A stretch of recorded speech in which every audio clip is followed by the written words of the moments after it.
Okay, you're all set. Thank you so much. Okay, thank you.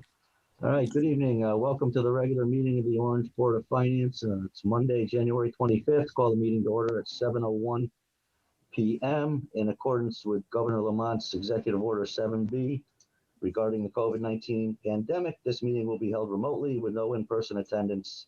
The meeting will be broadcast live on OGAT and Frontier Channel 6063 and streamed on YouTube and OGAT. I'll introduce everyone since everybody's probably in a different location. This evening we have Finance Director John Cifarelli, Board Member Pat Romano, Board Member James Leahy, Board Member Kevin Moffitt, our Secretary Deb Satonic, PJ is covering his face, PJ Stanley, Dr. Byers, the Superintendent from Amity Regional School District, Board Member Joe Nuzzo, and Terry Loomis, the Finance Director for the Amity Regional School District. Welcome. And so item number 3, Dr. Byers, Amity Budget Presentation for July 1st, 2021 to June 30th, 2022. We'll turn it over to you.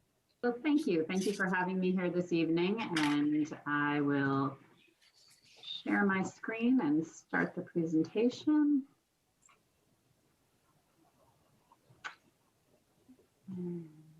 Okay, just so that you know, I have minimized all of your faces on Zoom so I can see my screen. So if you do have a question at some point during the presentation, if you wouldn't mind just speaking up, because I wouldn't notice you if you were raising your hand since I can't see you at the moment.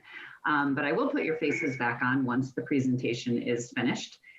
This is a presentation that I will make both to Orange this evening as well as Woodbridge tomorrow. Again, you've seen this before. We ground our school budget in both the mission statement as well as the Board of Education goals. The 3 goals being in the areas of instruction, efficient use of resources, and a supportive climate for our students and adults. It's also grounded in the 3 A's that we take pride in at Amity with respect to providing a comprehensive education for our students in grades 7 through 12, the first being the area of academics. Just a couple of reminders of what an Amity budget includes. It does include the top ranked school district in New Haven County, as well as the 6th ranked school district in the entire state of Connecticut. We have 972 separate enrollments in 25 different AP classes right now. We offer UConn early credit classes, as well as a unique science research opportunity. I know all of these numbers have increased since last year when I presented this, which is pretty remarkable given the state that education currently is in. We offer a senior service learning program or a senior interest project to our graduating 12th graders. We have a partnership with 3 colleges to allow students opportunities to take college level classes while they are attending Amity. We began a pre-apprenticeship program last year and are in our 2nd year where students are able to earn pre-apprenticeship hours. We currently have 9 students who are qualified for that. Despite the fact that we have large gatherings of students together, we currently have 37 student organization clubs that are actively operating, 10 National Merit Scholar semifinalists and 26 National Merit Commended Scholars, as well as about 95% of our students meeting the 4-year graduation rate. We also provide an opportunity for robust athletics, again, when we are allowed to have them. Last year, we had a shortened season for the winter, and spring was canceled entirely, but we still managed to have 6 team championships, as well as 5 team tournament runners-up. This fall, we also had a shortened season without any state tournaments, but we did have some championships in the SCC, whether it was in our divisional titles, the league, or also runners-up. As far as our athletes and coaches, again, keeping in mind we had a shortened season last year, I would call attention to the fact that we had 10 all-state student athletes and 33 all-SCC, as well as 1 SCC Coach of the Year. This fall alone, we've already had 10 all-state student athletes, 24 all-SCC, and 2 SCC Coaches of the Year. So we had, again, a very productive fall season, despite the limitations that COVID has presented to us. Finally, we are known for our work in the arts, and we look at our musical arts, where we had several students from our middle and high school participate in the regional auditions. Regretfully, adjudication was canceled since that was in the springtime. We also had high school students who participated in the all-state editions. Our visual arts program, we were able to continue. We sent 60 memory project drawings to Russia. We just got confirmation that those were sent this week, and there are some press releases coming out with respect to that. We have students who are recognized in the scholastic art competitions, as well as students who received honors for their film documentary Survivor about a family's struggle with cancer. Our performing arts, again, we were able to put on our fall play last year, our spring musical, The Drowsy Chaperone. The students practiced virtually, basically from February until June, when they finally threw in the towel and realized that they were not going to be able to perform that. And then we were able to put on a virtual radio play this past winter, doing a radio adaptation of It's a Wonderful Life. So our Amity Creative Theater continues to thrive, again, despite some of the restrictions that we have. I think the message that I send to you is that, you know, when they throw all kinds of challenges in front of us, the Amity School District really continues to try to provide the absolute best experience that we can for our students in those three areas. Budget process, again, we start with some basic things, most particularly federal and state mandates that we are required to meet, as well as our contractual obligations, and then the school and the department requests. When we filter all of those in, we work together as an administrative team to make some budget reductions from those initial requests and from those initial obligations. That turns into the superintendent's recommended budget. That budget we presented to the AFC and to the Amity Board of Education on January 11th. It is the budget that's reflected in the budget packet that was delivered to the Finance Committee last week. However, we continue to work on that because January is fairly early in the process, and we don't have the board vote on a final budget until March. So we're sort of in that bottom bar right now where we are still looking for possible reductions before we will present a recommended budget to the AFC at the end of February and to the Board of Education in March. So the initial town allocations that were presented on January 11th reflected a budget request of 4.75% higher than last year's.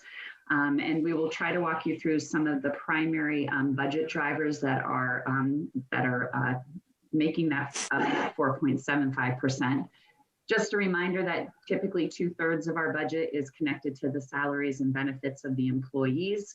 And the debt service is something you would only see carried in a regional budget, since any debt that is carried by a town board of education is part of the town's budget itself. Special education is a federal mandate. So the two places where we do have some discretionary control is going to be in the purchase services and in all the other accounts.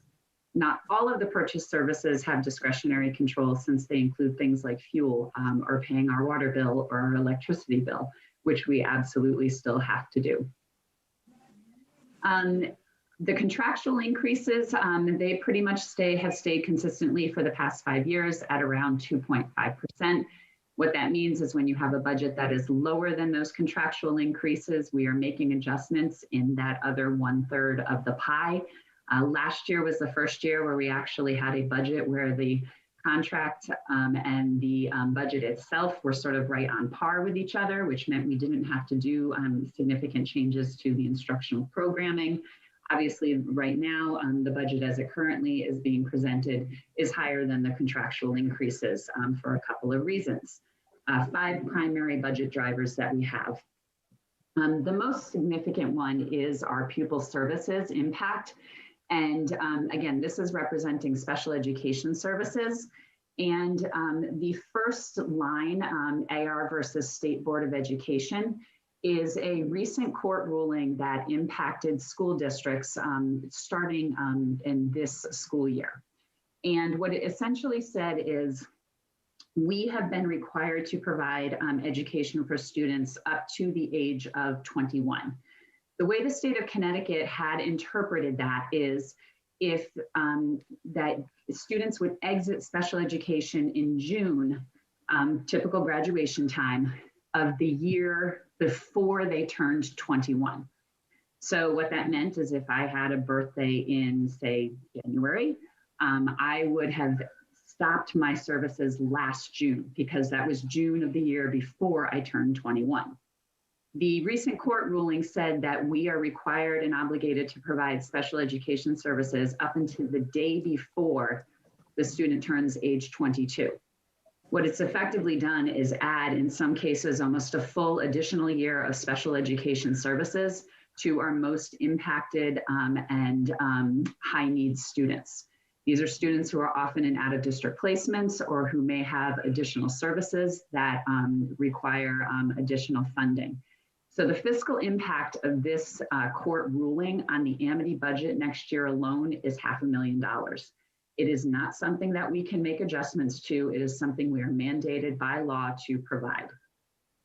The other significant change that we have is that we have several outplacements that are either entered into our district this year that were not budgeted for, or that are coming up from our elementary districts. So again, outplacement are for some of our more profoundly disabled students. They are clearly a more expensive side of the special education. And we essentially are looking at the potential for 5 outplacements that are currently unbudgeted.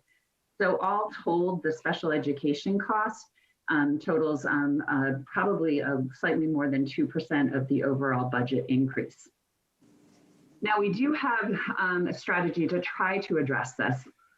And it's essentially based on the same model that we used for that 18 to 21-year-old program, our Amity Transition Academy, where if we are able to create an in-district program that meets the needs of some of those out-of-district students, we would be able to provide that programming in Amity and not have to send those students to out-of-district placements. So in this budget, we do have a proposal for 1 additional special education teacher, as well as 1 mental health clinician. These would be to establish a new program at the middle school for those rising out-of-district placements.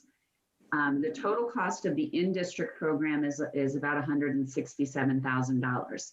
If there is a recommendation to cut these 2 new positions, we will cut $167,000 out of the budget, but we will add $343,000 because that's the cost of the out-of-district placements for those students. So the net would actually be an increase to our budget if we were to eliminate this new program as part of our 21-22 school year plan. We do have a technology fiscal impact. Obviously, this past year, we had to put a significant amount of resources into our one-to-one digital learning environment. It has enabled us to function during a period where our students are in a hybrid or remote model. Now that we've done that, it's something that we have to continue to provide. So we will have devices that are purchased for grades 7 and 10. These devices, they stay with the student for 3 years, at which point we end the lease and we purchase a new device. This works well with the instructional programming, as the type of device needed by 7th, 8th, and 9th graders are not quite as robust as those needed by our upper grade level students.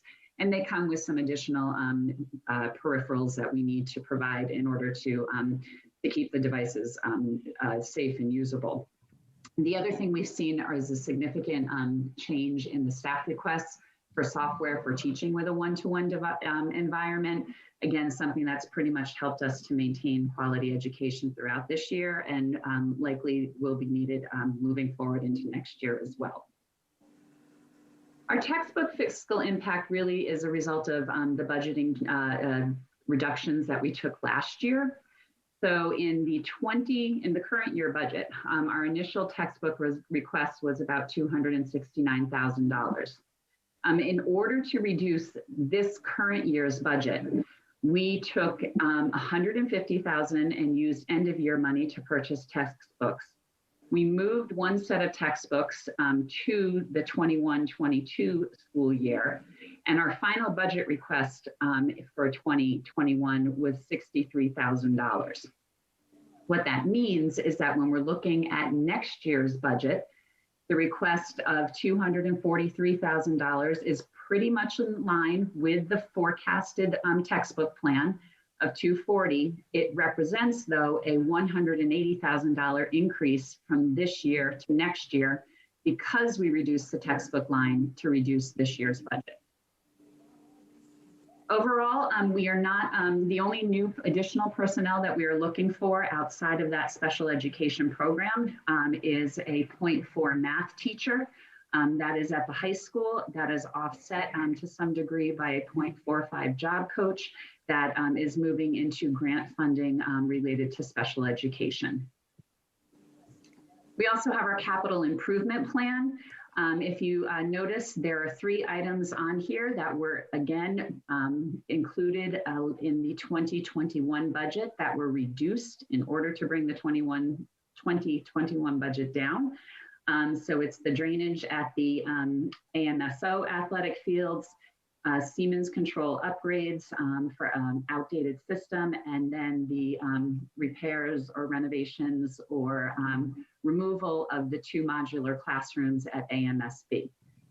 So all 3 of those, these are just the types of things that we were able to defer last year. We could continue to defer them, but at some point they are going to be necessary for us to do. And we feel that these 3 are the ones that are the most significant at this time. The protective window film has been part of our ongoing commitment to school security probably for the last 5 years or so.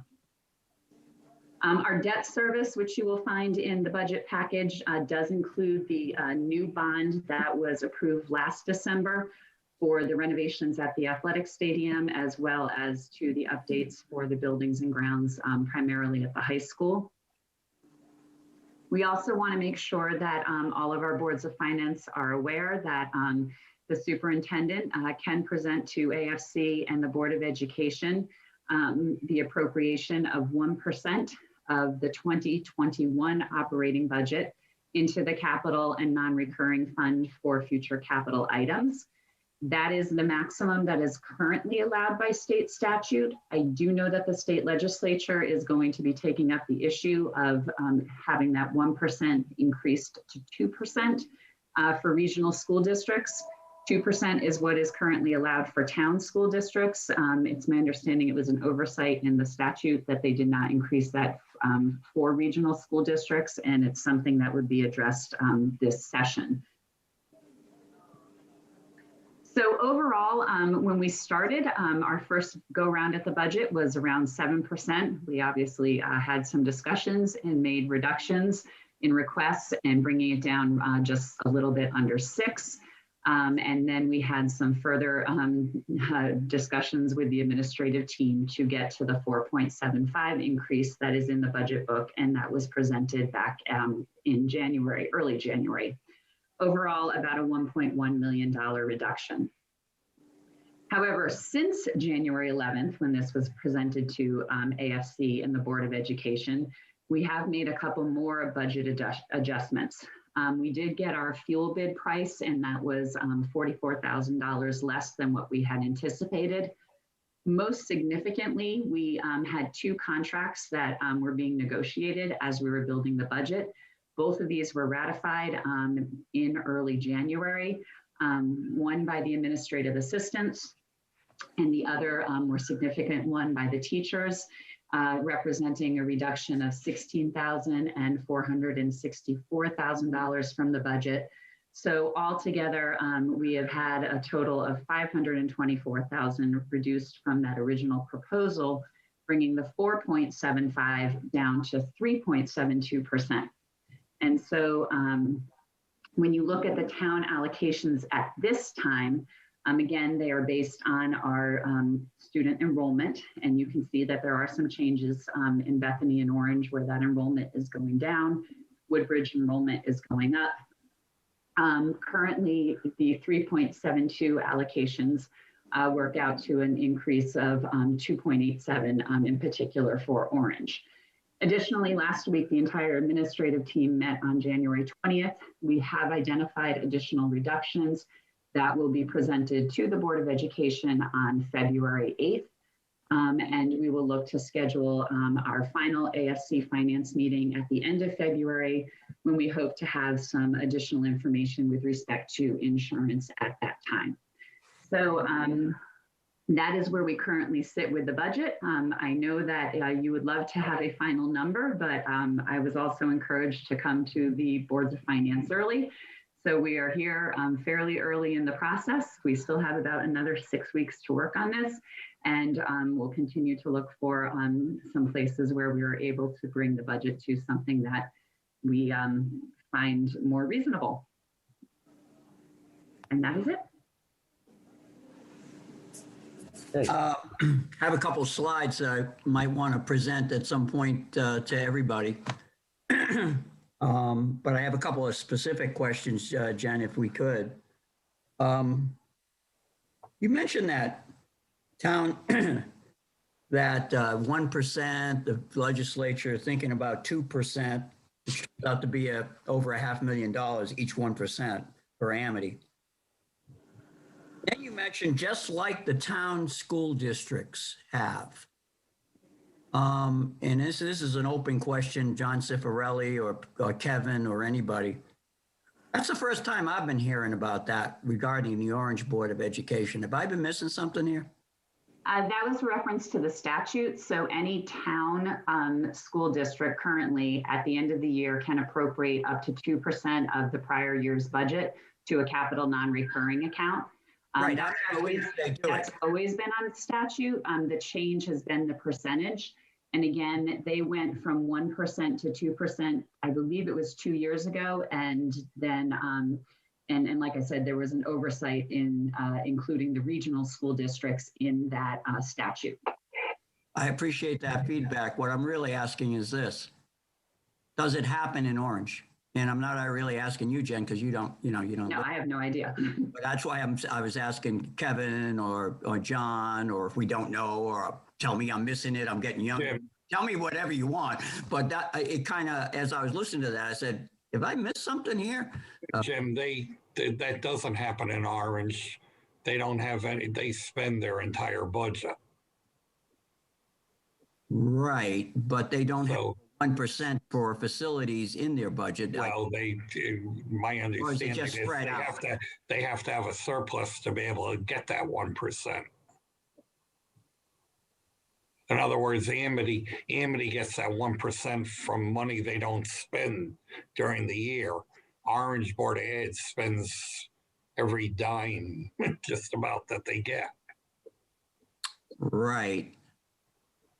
I'm just wondering out loud, not that I want to solve all the problems of life, or could. If it's such a good idea, why isn't it something that goes into a budget rather than a result of with us, inflated budgets? With Orange, and I could be wrong, John, we own the buildings. Right. They spend money on desks and stuff, not enough, obviously, according to them. But the town owns the buildings, and they, like John says, they don't end up with a surplus. Okay. Next, capital improvement programs. At what point do items go to ongoing operations budgets versus bonding? How does that work at Amity, Jen? So one of two ways. If it is a project that exceeds what we believe could be reasonably carried in a budget, then it would be bonded. So for example, we know we have a roof renovation that we have to do. We believe that cost of about 1.2 million is probably going to exceed what could be easily absorbed in a budget for 1 year. So that would go to bonding. However, I guess the other side of it is that when school districts put money into that capital non-recurring fund, they can designate and earmark that specifically for capital projects. So last August or September, I think it was, the Amity Board of Finance approved and the Board of Education approved setting aside 1% into the capital non-recurring fund specifically for that roof renovation project. If we were able to continue to do that, then at some point that fund would have the money that's needed to renovate the roofs and we don't need to go to bond for it. So I think up to this point, we have never really used that capital non-recurring fund in the way that it could be used to look at those long-term projections, because we haven't actually had the support from AFC and the Board of Education to put money into that until this year. But it was done with a very specific identification for the capital project. So that's the reason that some of that 495 is not being used for the window tinting and these other things that are here. Exactly, because it was specifically earmarked for the roof.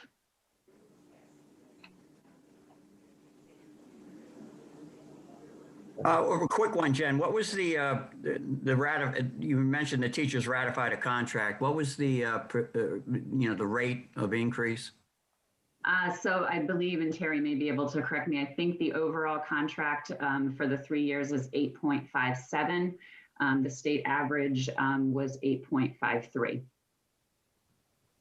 Does that include, like, if I'm in the same slot, BA plus 30, or if they still do it that way, and then my number of years go up, is that mean that includes STEP and GWI? Yes. Okay. So that slot went up basically 3%, 2.5%, something like that. The STEP, Terry, you might know the STEP percentages better than I do. It wasn't evenly split across all the steps. There Okay. was a negotiation of how it was spread across the steps.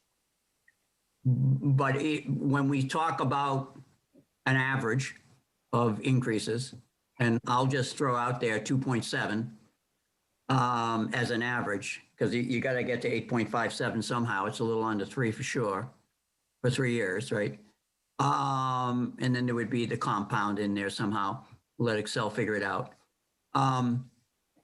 Would that mean that roughly on average that step, in other words, that one location of whatever the on the grid is going up by that 2.7%, per example, on an average? I think on an average, it actually went up less than that because they did not increase everybody by whole steps. Okay. I see textbooks, I see PCs, and now I'm hearing about the need for more software for teachers. Being a former teacher, math teacher at this level, I'm wondering how it's all working out. We need textbooks. I had a certain concept on how to use a textbook. We didn't have PCs back then, right? And software. So how does that all work? The 3 modes. So while we call them textbooks, what they actually are the online licenses for an online textbook. So we haven't quite made that transition, I guess, in terms of how we budget for or think about them in the lines themselves. But most of those textbook purchases include a handful of actual hard copies, because some of our students require those as part of their accommodations in their IEP for special education services. Mm-hmm. But the bulk of it is actually online licensing that would provide the students access to the textbook through their one-to-one device. The trade-off is, the online licenses can last anywhere from 5 to 7 years. But typically all the ancillary materials like workbooks and things like that you used to purchase on a yearly basis, you don't have to, because they are part of the online textbook itself. Okay, thank you. I had a quick question on 2 things for now. the special ed unfunded mandate to almost age 22, the 535. Is there any reimbursement coming back on the other side from the state on that? Or is that already in your other revenue? If the students meet the requirements, the threshold for excess cost reimbursements, there would be. So when we budget for students incoming, and if we anticipate they will meet that threshold, we also budget that there will be an offsetting revenue for that. Okay, so that's in here. Yes. Thank you. Now, the reason it's nice sometimes to be on Zoom and instead of in a public forum, not that it really matters, the bond schedule, and I might be wrong, but a big part of that was the football fields, the fields that there was a lawsuit, and I believe it's still all held up. No, So at this point, the lawsuit has been dismissed, so we will begin construction. Okay, so the bond has been. I didn't know if the bond hadn't been taken yet because you couldn't spend the money yet, and maybe we had, that schedule was a little high. But if it's all right, well, that's good news. I did not know that.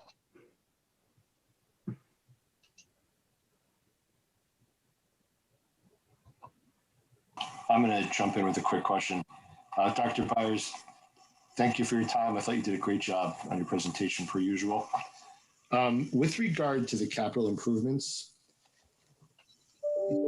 or different items, are they in the presentation? Are they in the packet with regard to the expenses of each one? Yes, they are part of the 5-year plan. Ms. Loomis. They're on page 63 of the budget packet.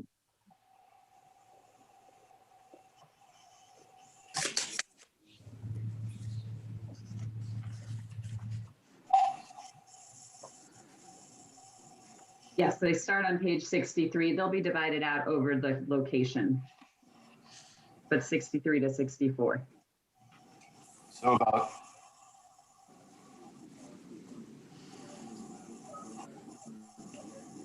$362 revised to 254. Correct. Yes, that's correct.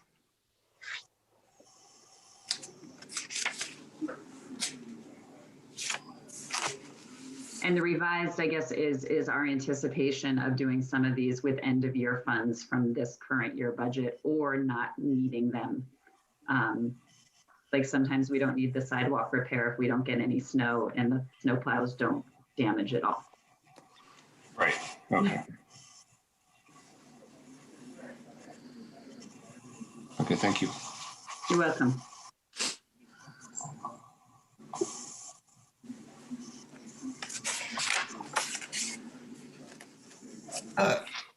Dr. Byers, this is Pat Romano. Again, thank you. This was an excellent presentation, very clear.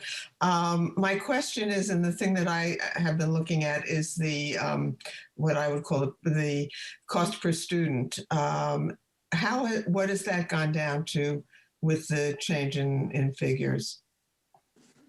Ms. Loomis, do you happen to have that? I didn't recalculate with the change what it would be cost per student. Okay, Ms. Romano, what I will do is we will figure that out. I will send it to Mr. Nuzzo and he will be able to share that with everybody. Okay, great. Because what I noticed in looking at this was it was a considerable increase from the actual last year to what it was that you were asking for this year. I think the figure that I came out with there was about almost 2,500 per pupil because of the decrease in pupils and the increase in your budget amount. So I wanted to know what that was. And also, if you could give us an idea, and maybe one of the folks on our committee could, how this ranks in terms of the cost per pupil in other similar schools and school districts in Connecticut. I certainly know we could pull that out for, we'll call it for the Durg B schools, which would be your other similar school districts Right. for this current year. And then we won't have all that information for next year, but you'll see how it changes between this year and next year. I got it. Okay, great. Okay. Thank you. Thank you.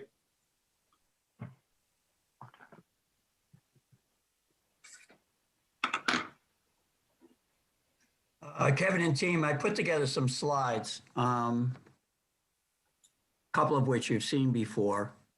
But I'd like to go through them. I think they touch on this budget. They touch on other budgets. And it presents for Amity leadership, well, the other side of the table, right? The Board of Finance side of the table. And Kevin, if you're good with my doing that, I'll just go ahead and walk through these.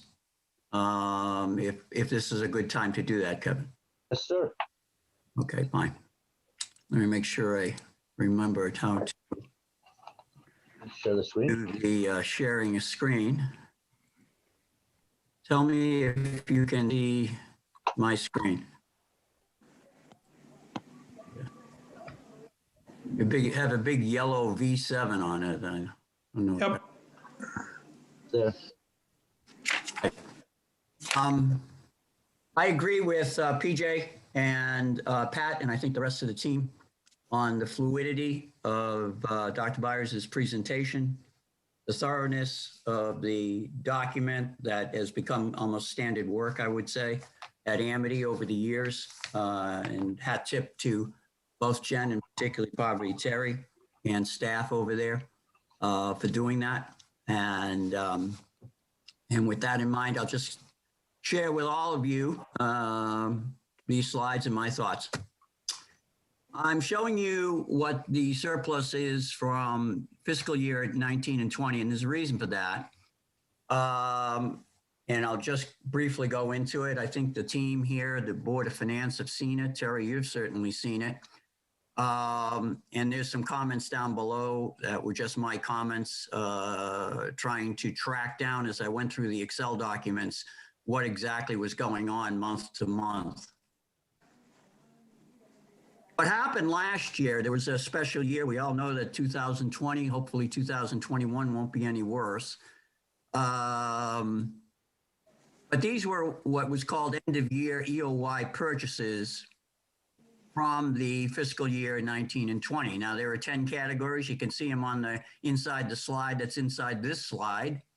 And they total, as you can see, $1,498,222. Of course, you had to add these to get to the correct surplus for that that particular year.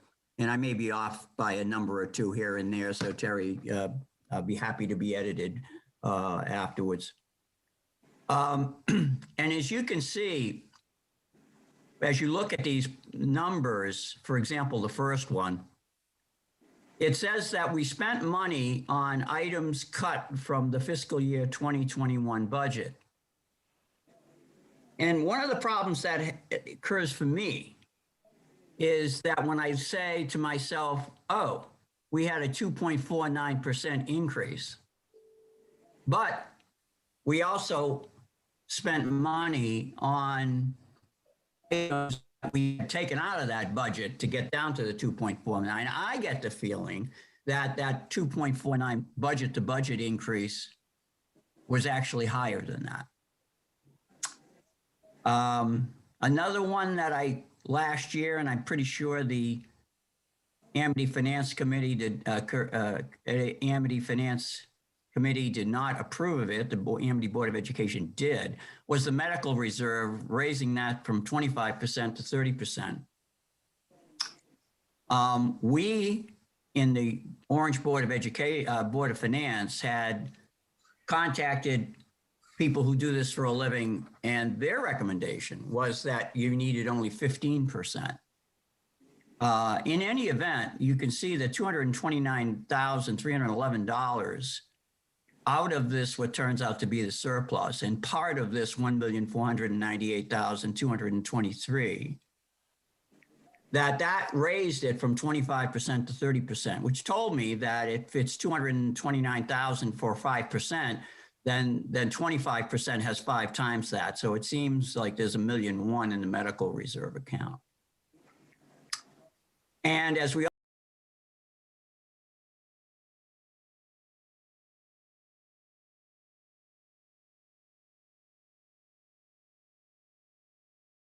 That did not go to referendum as it normally would. That was as a result of the pandemic and the edicts from the state of Connecticut. So I just wanted to remind all of us that there were, from last year, a significant amount of money spent from, it turns out, a surplus. So when you really look at the end of the year surplus over on the right, it's really a lot higher than that 1,950,777 in the blue. At the end of the year, purchases actually need to be added back in. So we have that going for us. The second area I wanted to talk about is to talk about the current year, because I think there's some misgivings here, and talk a little bit of what I think is a matter that needs to get more discussion, and that is the surpluses and the history and where we go and how come that is. I wrote an article last week for the Orangetown News, and this is, or some parts of this slide were on it. And you can see the data on the left-hand side there, where you have a budget, you have a surplus, and you have the additional spending that we just discussed, the 1,498,223 there in the yellow. So you can see that you subtract them both and you get your actual spending in that fiscal year, which leads you to the surplus, and then there's a percentage of that. So there's two ways of looking at budgets, and one way is to looking at budget to budget, and this is on the left, and then you have the graph on the right, where you can see that the fiscal year 2021 budget was $50,784,509, but the fiscal year budget from the prior year was $49,548,307, and it went up to 2.49%, not counting those things that we spent surplus money on that we took out of that budget. However, if you look at it, and I would argue the proper way, the actual, when you have significant surpluses, and we're going to see in a second that we have a history of this, the proper way to look at budget increases is from the actual spending to what earns out to be the budget, because to me, it makes sense, right? That you talk about how much you spent versus what I have for spending the next year. And you can see that we are currently in right now an environment in which we are operating at 10.16% increase, which you can see on the graph as well. Now, granted, last year was a COVID year for which a significant number of expenses were not expended. So it was a special kind of year, but that's where we are. That's the data. And we'll come back to how much that was a special kind of year in just a second. This data, Terry, I asked you for this last year. There's some update here, but I just want to make sure everybody's on the same page. That over this last dozen years, I've been doing this since 2005, and we can track the number of students. I guess it went up by about a little bit over 22. I think it's 2207, 2209 for next year. But over the last 10 years, there's been a significant decrease in students. At the same time, and this one does not have the ones that Dr. Byers, you've put in your budget for next year. So this 326.6, it probably is higher for next year. But there has been an increasing of staff. And it is what it is. I mean, it's just the data.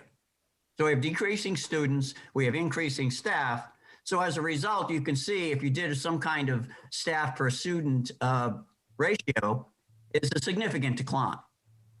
16% coming up to over a 10-year period. Another thing we talk about a lot in the presentations that we have gotten, and we've even heard some feedback, boy, how do we ever operate a school system when we have percentage increases, as you can see there in the blue, under 2%. The average over this period was 2.38%. I did not update it with the new information. But it gives you a good reflection of where the actual budget-to-budget increases have been.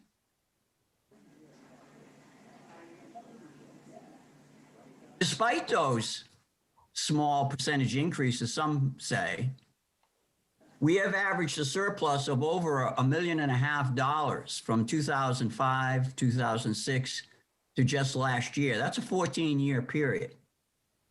And as you can see, even though last year was a pandemic where we had 3,449,000 or thereabouts as the surplus, that's not been an unusual circumstance. You can see that 17, 18, we had the same thing. You can see that we're over $2 million on 18 and 19. And if you go back, way back when, you could see back on 2006, 2007, the surplus was under $500,000, which was thought to be reasonable back then. I can remember people saying, yeah, it should be within percent, maybe 1.5%. And over the years, as the surpluses have risen to these great extents, all of a sudden there has become this phraseology, I guess I would put it, that actually a healthy surplus should be 2 or 3 or 4%. And that's not the way back in the day, we could say. So what you have is you have low percentage increases in budget, from budget to budget, and yet you have significant surpluses. Now, when you compare budget increases to surpluses, it's a fascinating look. The blue is the request for a budget increase. The orange is the surplus. When you look and see on this, you can see a couple of things. You can see, for example, that what is bigger, the orange or the blue? Well, you can see if you just go back in time, you can see that the orange is well significant of the blue. Every single year, if you go back to 2009, 2014, 15, they were about equal. Now, you have to think about that from a finance point of view, right? You have to be saying that means that after we come from the 5% to the 4.75% to the 3.72%, and wherever the Amity leadership are able to ensure over the next 6 weeks how our tax dollars are being spent, in every single year, the surplus has been greater than the budget money increase. Now, what does that mean? What that means, if you take any particular year, we'll just grab this one, 2016, 2017, and what you can see is you've got $933,000 increase, and that's after you shaved it all the way down. Boy, we can't go any lower than that. And yet we have $1,793,000 surplus, which tells me that you could have had a 0% budget increase and still had an $800,000 surplus, the difference between the blue and the orange. And that's very important for our residents, because effectively these surpluses overtax our residents. And as pointed out in this document right here, all right, that over the last 5 years, we've had about almost $12 million, $11.7 million, or 2.34 million per year or thereabouts, that have been surpluses, which means we've overtaxed our residents. Now, I'm not asking that we shave it exactly thin, like some kind of, the Italian meat that they usually cut so thin, right? But I am saying that we're a little bit off here. And so when we look at percentage increases, and with all due respect, Terry and Jen, right? I've been hearing this for 15 years. It's every year a budget that looks like this. It's every year an excellent presentation, and this is the data. So from our side of the table, if you want to know how, when we're looking at it from an aggregate point of view, this is what we see. Now, we've talked about budget to budget, and the blue is the low numbers that we had earlier, but I did the calculations of actuals to budget, which in my mind, in a high surplus budget environment, it's the proper way to evaluate budgets, is to look at your actual spending to the requested budget. Now, you can't, in a certain way, do it on the fly because you don't have your actuals for this year already until you get to June. I got it, all right? But there's a history here. And there you can see that the children have not been starving here. Well, if you look at the orange increases over the last 45 years, 6, 5, 4, 8, 5, 7, 7. These are the actuals to budget for those particular years. So what that means is that you've been budgeting those numbers higher than what you actually spent. And in a certain way, it's not surprising, therefore, that surpluses have been maintained over that period of time. Now, the proposed budget for coming up. Now, I apologize in advance because I had already done these slides based on the document that was sent to me. And then earlier this afternoon, we got new information. So I tried to clean up the slides.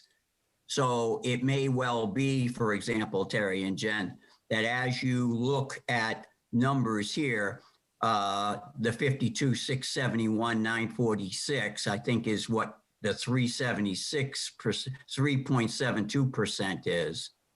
But regardless, as we look out on the forecast for the 3 years heading down the road, it looks like these significant increases are at least in the document as I read it, or in the Excel file that I was using to create this chart.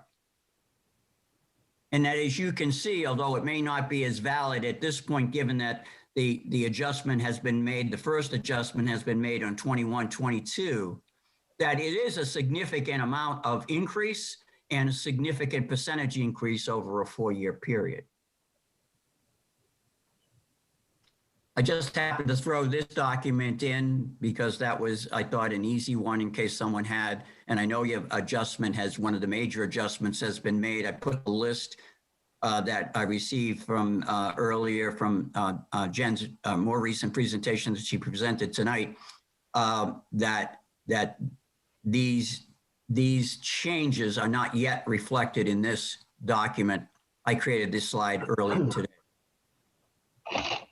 2 slides, I think, Kevin, and then I'll be done. This is the impact to orange. Again, I changed this number now at this moment in time, with still 6 weeks to go. The impact to orange is 25,722,650, not the 981. It's actually an increase at this moment of time of 718,848. Again, information received today. But you can again see, with the forecast of the 3 years coming down the pike, what the impact per the document, per the numbers, would be for the town of Orange, to the residents of the taxpayers of the town of Orange. And you can see that the 4-year increase, even if this is a smaller number, it's going to be around 4 million, which is about $1 million a year, just for Amity. In case everyone isn't aware, certainly the Orange Board of Education is, we were asking ourselves, unbeknownst to what had been already done in terms of the budget development at Amity, we knew what was going on, that we were talking about what we could support. And we were particularly discussing the 10.18% increase of actual to budget in the current budget that we had. And we went through many of these slides that we've seen here. They were not updated at that time, but we have a motion which was unanimously approved that our board would support up to a 0.47% Amity budget increase, which would be 51,026,196 for next year, plus returning all fiscal 2021 surpluses to town. there seems to have been a gap, I guess I would say, that when the prior superintendent was here, he had asked for specific direction on what to do with the surpluses, which was a study that I project managed for the town of Orange and relayed back to them. And that was what the conclusion of the Amity Board of Finance was. We would like to see that again. So finally, where we are, you can see on the left, the fiscal year 2021 budget, the one that has the 10.16% increase from the actuals of the prior year. You can see the current budget, which is the updated one, the 52,671,948, the 3.72. You can see the one that the Orange Board of Finance supports for next year for Amity, 51,023,196. You can see the amount of the increase and you can see the percentage increase. And then I have my standard figures over on the right that we use a lot.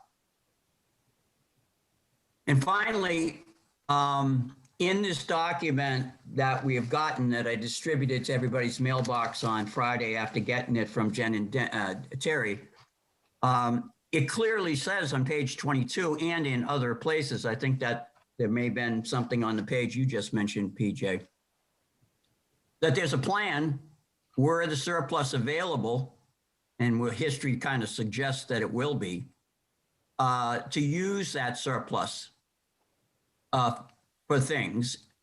But all I will say outside of the facility reserve set aside, if that's the 1% thing, 1% of the budget, it just seems like what we're doing, and we've done it in other situations here, is we have like items that are out there in the next year, the following year, and we seem to be pulling them in for good and just reasons, I'm sure.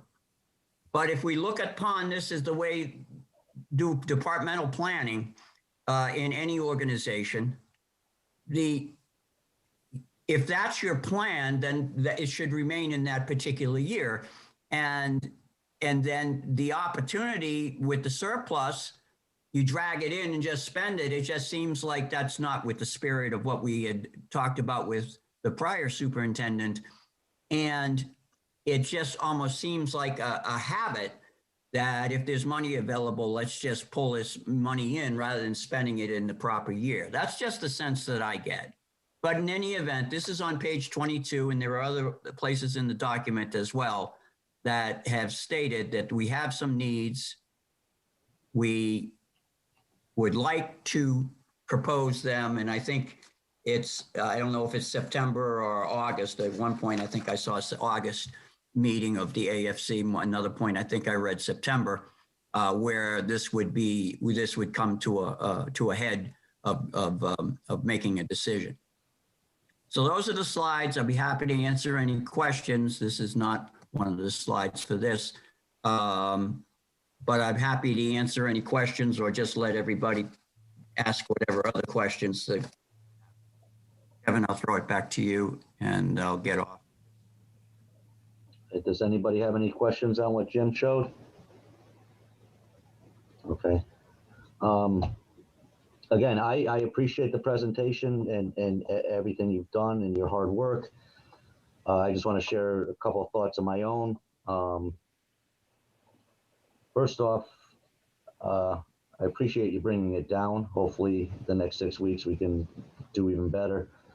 I just was very concerned because we follow this, and in this environment for department heads to have come in at over 7% requests, whether it's pie in the sky, this isn't the time, I think, for anybody to be doing that.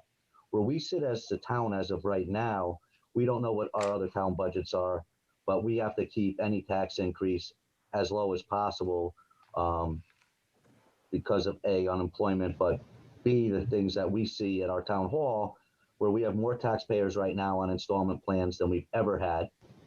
And talking to the assessor last week, we've lost, he doesn't have it exact yet, but between $8 and $10 million in grand list from businesses that have closed, their personal property's gone, they've left the town.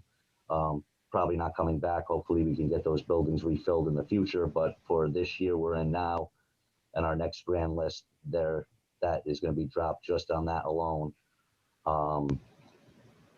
Your own slide that I had on my other monitor here, which is fantastic, your academics, first in New Haven County and all those things. And that was done in years where you had surpluses, and large ones. So you didn't spend the money that was allocated because you didn't need to. And obviously Terry does a great job in managing everything, but nobody has ever not gotten, or you haven't been able to not do certain things because of your budgets. It speaks for himself, all the accolades the school gets, the programs they're involved in. So I'd go back to say there's got to be a way. There's extra money, whether it's the health insurance surplus at 30% is way too high, in my opinion. Maybe your experts disagree, but we're at 372, and I hope and I think you can get that down significantly more. But I won't take up any more time rambling. If anybody has any other questions or comments, please make them. Joe Yes. and Pat. Yeah, I just checked today because I was curious, and the state of Connecticut unemployment rate for the month of December, which just came out, was 8.0%, which is about as high as it was in May, not quite as high as it was in June. And it's likely to go up because we're seeing the trend going up. I really want to say that this is not the year for large S. I think hopefully things are going to get better and we can move on and make sure that we fund everything that we're not funding this year. But I think this is the year to really pull in as much as we possibly can, because our residents, our citizens are really, really hurting. I mean, you know better than I do, Jen, that the statistics are that 1 in 5 children are hungry every night. With that kind of statistics, and we don't know what's true in this town, I just have difficulty with a budget that comes in this high, particularly since we've had surpluses year after year after year. I think if we can build the I hate to say anticipated surplus, but let's say the anticipated surplus into the budget that's presented, and ensure that our tax rates don't go up this year, we will certainly be able to turn around in a year or two and be very generous with you folks. Don't record this though. But I really and truly think this is not the year for any kind of increase. And if you watch the meetings, you know that I said no increase. But we really have to think about everybody who's living in this town and is really and truly suffering. So I'm going to get off my soapbox now, but again, let's really tie it down this year. Thank you, Pat. Joe, PJ, Kevin. I'll jump in. Dr. Bars, I sometimes feel that we're like the big bad Board of Finance. You know, people will hear comments like, here we are cutting and, you know, we don't value education, which couldn't be farther from the truth.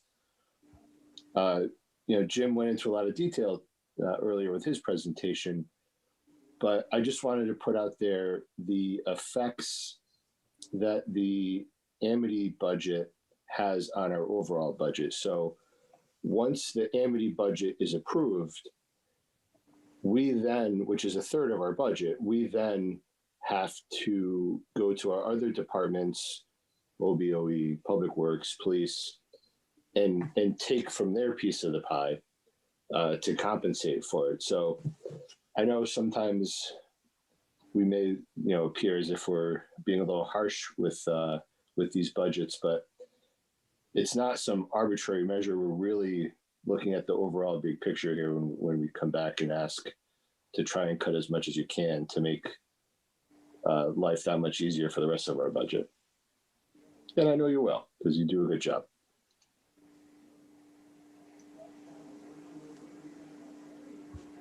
Thanks, PJ.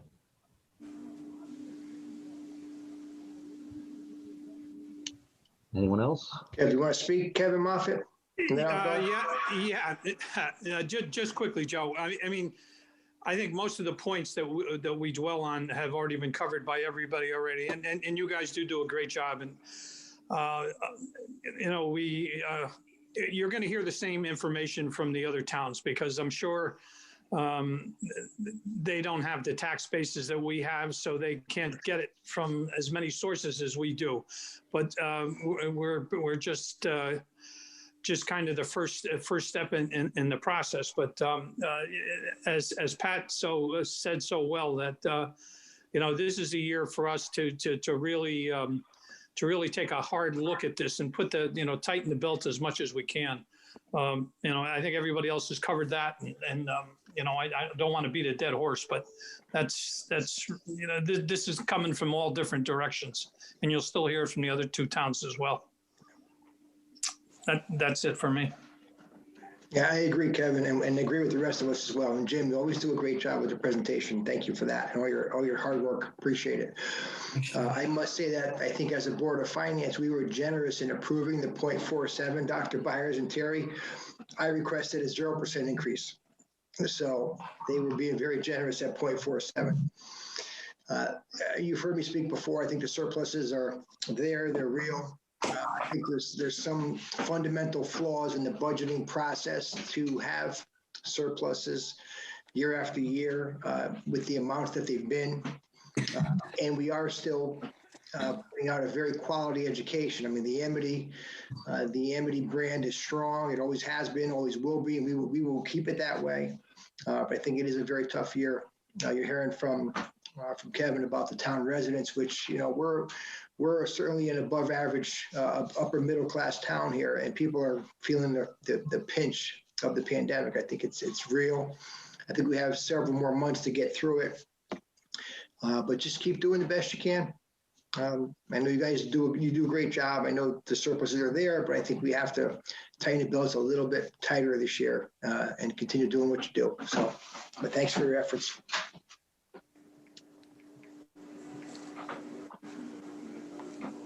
Right. Anybody have any other questions for Dr. Byers or Terry?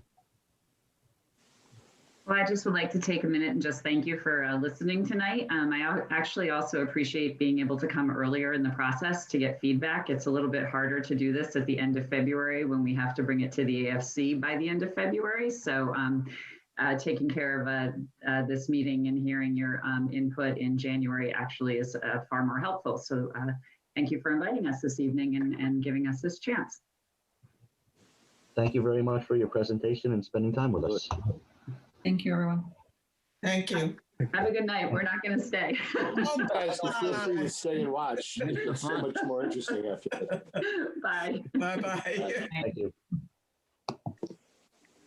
Okay, item number 4 on our agenda is the Amity update. Joe, do you have anything there, or are we pretty much covered?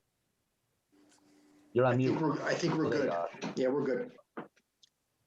Okay, item number 5 is the Vice Chairman's report. Mr. Leahy? Yeah, I already gave that one, right? Okay, so we covered that. Okay, item number 6, discuss and vote on resolution appropriating $8.6 million for the purchase of Racebrook Country Club, 246 Derby Avenue, including approximately 287 acres of land, building, and improvements.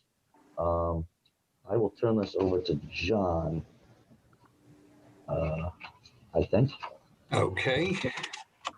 So what we're doing here tonight is we're approving the resolution that by charter that allows the town, if this purchase passes a referendum, to go out to bond for the purchase.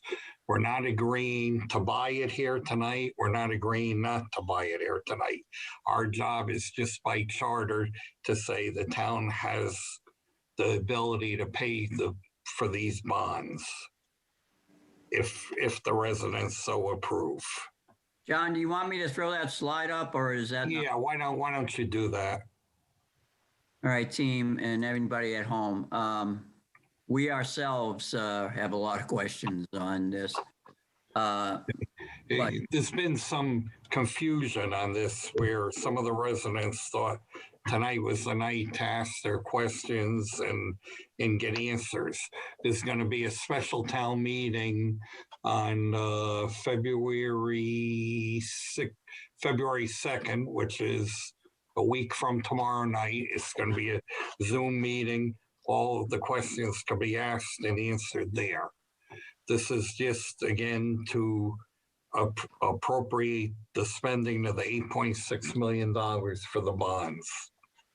Hey, John, I'm just going to jump in for a second because out of respect for the residents who did send emails in with questions and comments on this, I can be totally honest with them and say, I don't know. We don't have, our board does not have specifics of this at the moment ourselves.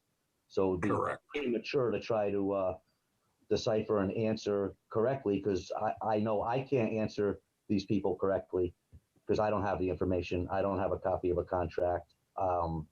So that'll be at the public meeting. And if we have information or can, participate in that meeting or a subsequent meeting, just to get things out to the residents, we will do that. Right. But I did not want to, if these people are watching us, I don't want them to think we're ignoring them in any way, shape, or form. We just don't have the information. Right, correct. We should acknowledge, I believe I got 6 or 7 emails in regards to it, and I emailed copies to each of you tonight at little after 4 o'clock. So you all have what those residents, their concerns and thoughts about the purchase were. Yeah, I had questions too, John, and you and I talked last Friday, and that's when we agreed to do what turned out to be a Zoom call at, 12:15 today, so we could, because to me, yeah, okay, life will go on, but not having clarity is just, that's just so, that's giving stuff away, drive the brain to get clarity. So that's how come we see this slide here. John and I took a half hour or so and just tried to be as clear as we could what we're trying to do here. And a lot of us, I've talked to half of, if not more, individually today with members of this board, people that are right here, right now.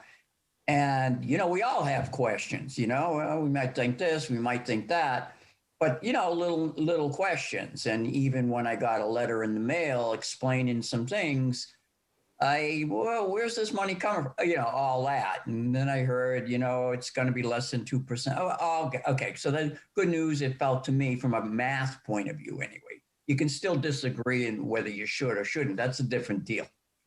But our goal, I guess, was what this slide was here, is to be sure that at least everybody watching could know that what we're trying to do here, what we're not trying to do here. And then, John, wasn't this special town meeting figured out last Friday or maybe even Thursday or Friday, yes. Thursday or Friday.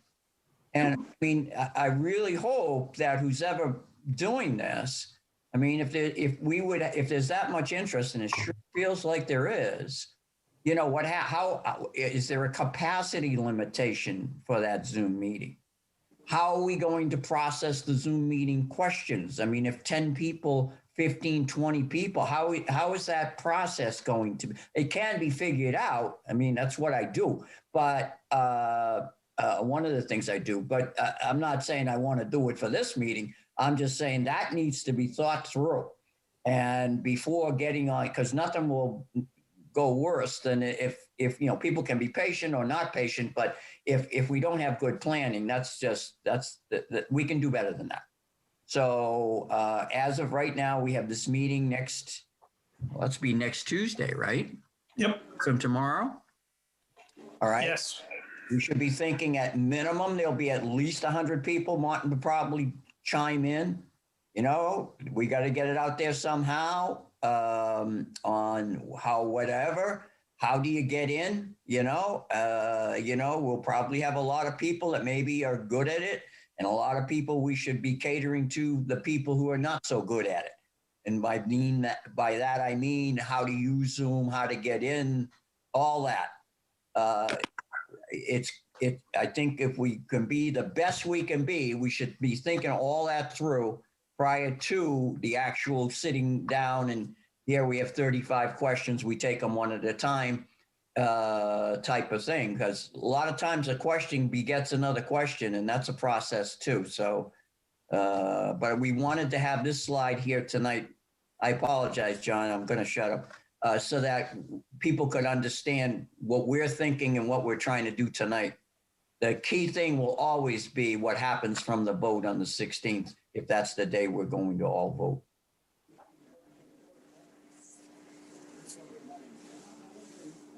Mr. Chairman, could I add a couple of minutes here on this, if you don't mind? Sure. I think if the town of Orange is going to get involved in the commercial real estate business, this needs to be looked at as an investment decision. And I understand open space. I understand about building in the future. I understand all of that. I do this for a living every day. I did a very quick analysis on borrowing $8.5 million at both 4% and 2%, assuming the bond rate is 2%. But the commercial real estate rates are roughly 4%. So on a 20-year amortization, that payment is $51,000 a month, or $618,000 a year. And we're talking about a lease of $250,000 per year. Even at 2%, it's $500,000. It's $516,000 annually.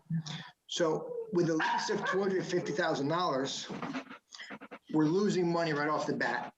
This, I understand why we would be doing this as a town. Joe, you're throwing out Joe? Yeah. Well, I'm sorry about that. if you're throwing out numbers, say it once again, a little slower for me. Yeah. What percentage you use? I took $8.5 million at 4%. Okay. Over a 20-year schedule. Okay, we know I it's think two. Jim and Joe, we're getting beyond what I said about why we're not answering the questions for the people who send emails. We don't have the details. There's more to it than a business decision. It's locking up land, which I don't even want to get into that either. That's for the Board of Selectmen at their meeting. We don't have enough information because I've not seen a contract. We hear 250. I haven't seen that in writing because I haven't seen anything in writing myself. There's hearsay, but I think there's a lot more to this than would just running a spreadsheet. No offense to anybody. I don't want to. I would agree. No, I would agree. So since we don't have the whole picture. Yeah. We wanted to actually table this resolution this evening, but we can't because of the charter. Because it's like I don't want the residents of Orange to think, by doing this resolution that we're 100% behind it, and I don't want them to think we're 100% against it because we need more information just like they do. So. And also, Kev, tomorrow night is the Board of Selectmen's meeting to vote on this resolution as well. I don't know if we're aware of that, but I happen to see the meeting, the agenda for tomorrow night. So, but this resolution does nothing, John, you can correct me, other than should this pass at a referendum, then we could go for bonding. Correct. If it fails, this document gets ripped up because it's meaningless. Correct. Okay. It's meaningless. So we're not doing anything like, shady behind the scenes. This is all, it's just process. We're not taking a position, but this has to be in place in case the residents of Orange approve it. Right. This is the same thing we did 4 years ago, I think it was, when we went out to bond for repairs at High Plains, the police station, the road paving. It's the same thing we did before the referendum on that also. Yeah, I think it was, It's a process. is Tucker's Ridge the Housatonic Overlook? Yes. Or is that I think now my brain becomes a little clearer that we did that for that property too before the vote. Mhm. The one thing I didn't say, there's a good possibility that we go out and we're going to do some refunding on $5 million in bonds in April. Yeah, I have that. Totally did. Yeah, but that was just a FOI in your packets. Okay, so we don't have to, No, because I didn't know if that was left off the agenda and we had to add it. no, not at all. Okay. Kev, I just want to interject for a minute, just to Joe's point. Unlike, I think all of the other bonds that we've approved, where that money's going to fix roads, fix buildings, fix roofs. We're buying an asset. I know we've bought land before. I think people are having a very difficult time removing Racebrook from the fact that this is still an asset that we're going to own, and that asset will appreciate in value over time. So it's a little different than just, issuing a bond for improvements. This is something that could benefit the town as a whole. I just thought we should bring that up too. John, what's your objective on this agenda topic for the Board of Finance tonight? Kevin needs to read the resolve that there. I need a motion and then a second, and we need then a roll call vote. Because we're on Zoom, it needs to be roll call. Okay, let me go back to sharing, since I already opened up what I think is the one that you want to have Kevin read. Is that the 2-page document, John? No, one page where it says excerpt of minutes of the meeting. John, is this it? No. What is the name of the file that you need for this? Refunding resolution? No, no. Try that one. Let me see. That's the one I think you're talking No, about. go to the $5 one- million. The one below it. Go to the one under it. Go to that This one. one here? Yeah.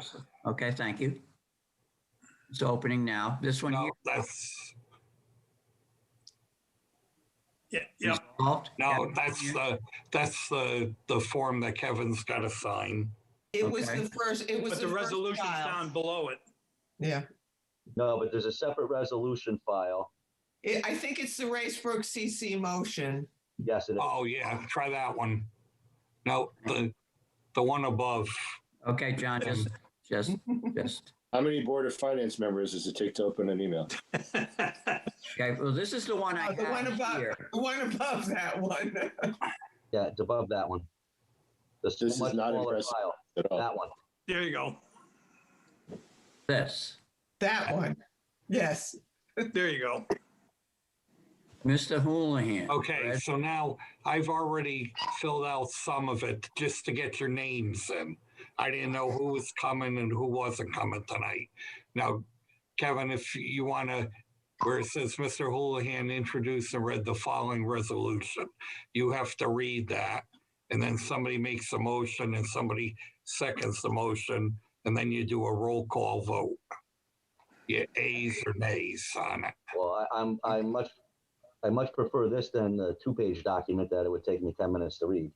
All right, Kev, you're up. So resolved that the resolution entitled Resolution Appropriating $8,600,000 for the purchase of the Racebrook Country Club, 246 Derby Avenue, Orange, Connecticut, including approximately 287 acres of land, buildings, and improvements thereon, and authorizing the issuance of $8,600,000 bonds of the town to meet said appropriation and pending the issuance thereof, the making of temporary borrowings for such purpose, a copy of which is attached hereto, is hereby adopted and recommended for approval by the legal voters of the town at a town meeting.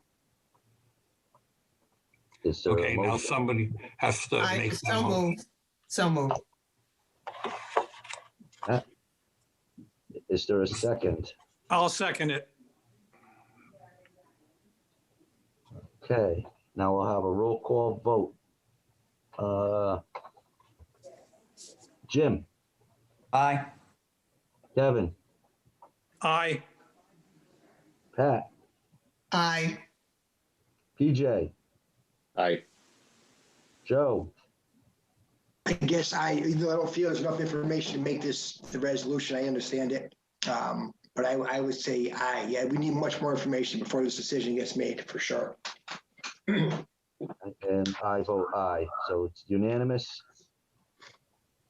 So the motion carried and the resolution is adopted. And John, do you need an original or can I sign and scan this to you? You could sign it and scan it to me. Just keep the original in case. I will do that. Okay, great. Thank you. Okay, item number 7, discussion and approval of minutes from January 4th, 2021 special meeting. You batting lead off, John? Okay, let's start with item 2 on page 1.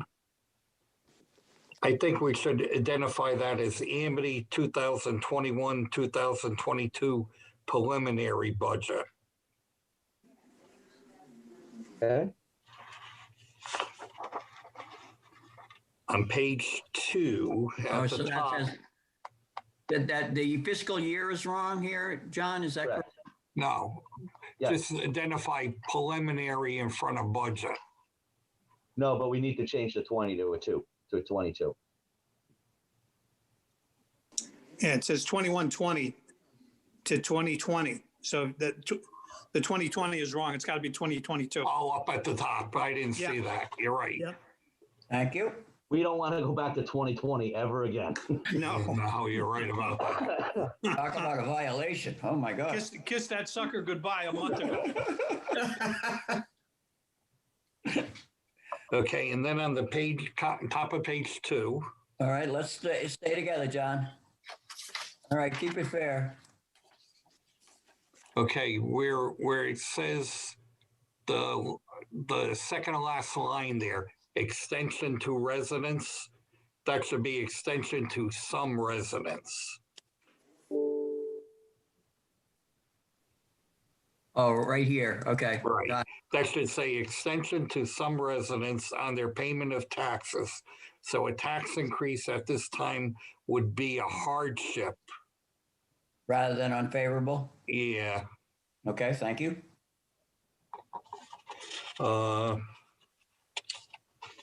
Then the motion down the bottom of the page there that starts with Mr. Leahy. Got it. Okay, thank you. I think we should change Chip Dumay project to the wording we had earlier. What was that word we used, Jim? Interaction. I think we decided on the word interaction. Yeah. I think that makes more sense. Hmm. And that's all I had.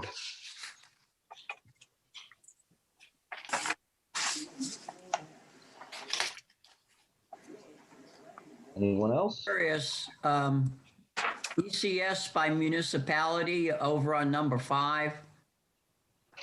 Was that information available yet, or how are we doing on that?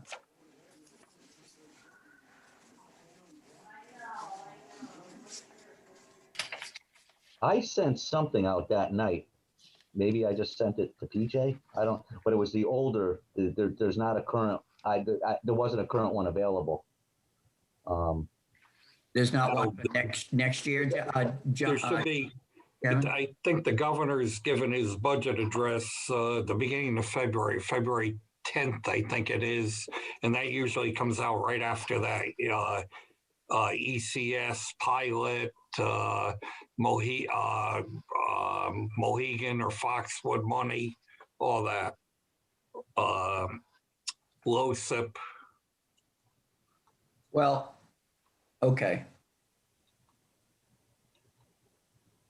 That So, was in So the that's minutes. still an open item then. yeah, it sounds like What it we're is. saying. Yep.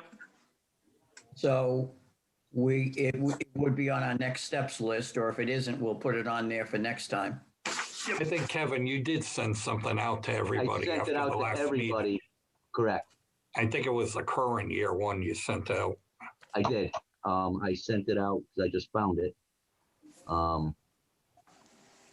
At 8:57. So I sent it out 10 minutes after the meeting ended. That was back on the 4th, Kev? Correct. Thank you. I actually did something 10 minutes after I said I would. And you remembered it. Yeah, and we talked on the phone and I started coughing and I couldn't stop. And then I found out how come. Yeah. Oh, well. Kid, are there any other adjustments to these minutes? Let me see. There was something that I wanted to make sure was right. Item 2, Chairman Houlihan reported that all 3 first selectmen are in agreement that the Amity 2021-2022 budget as presented is unacceptable. He also added that the Woodbridge Board of Education is also in agreement that Amity's proposed increase is unacceptable. Okay, I think that's right. Okay, I don't have anything else myself, T. No, good. All right. So is there a motion to approve as amended? So approved. Okay, second. Second by Pat. Any further discussion? All those in favor? Aye. Aye. Aye. Unanimous. Thank you very much. Okay. Item number 8, memo from Don Foyer requesting funds for a replacement mower part. I have to find that. Okay. I got it up on the screen if that's useful. Hey, I've got a question. Last, probably fall, we approved a lump of money for him to buy without coming to the board every time. Is this above and beyond that, or did he spend that already? Now, this is different for that. That money Okay. was for the storm. ISIS or whatever that Yeah, storm we was. set money aside for the storm that it wouldn't come out of the regular budget because it would be reimbursed at some point in time. And Okay. Okay. Yeah, I got a little confused by this when I read the first thing, the second sentence. The estimate is to repair at $2,800.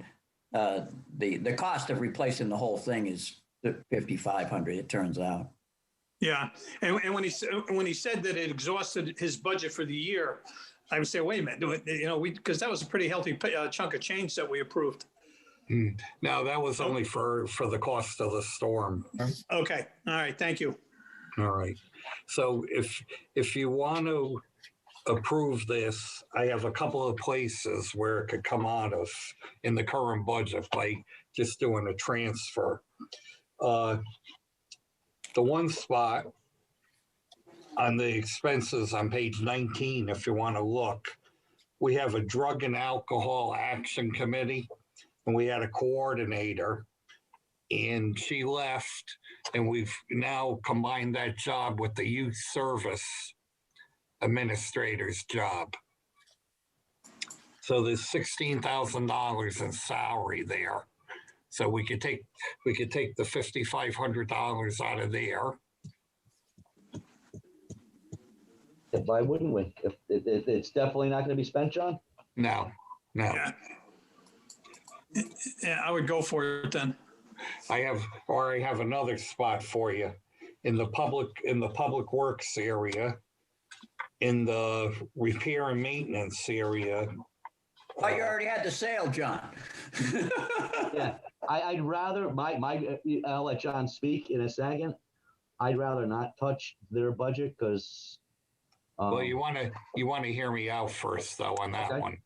in the Public Works vehicle maintenance area, we're What down. page, John? we're- John, what page is it? Page 14. Thank you. If you want to go to it before I speak. Well, I'm trying, man. Okay, and we're vehicle maintenance. I see it right in the Okay. middle of the page. Okay, Keep going, if you please. look there, we have a salary account Yep, that has $60,000 still left in it. Well, I see the 60 you gotta- over here. you gotta, go to, I can't see it, your pictures are on it. Well, we're down one mechanic, so there's $5,000 in that account. If you rather take it up, 5,500 in that account. If you rather keep it out in the Public Works area. But because I'm giving you two labor accounts, I need your permission to do it.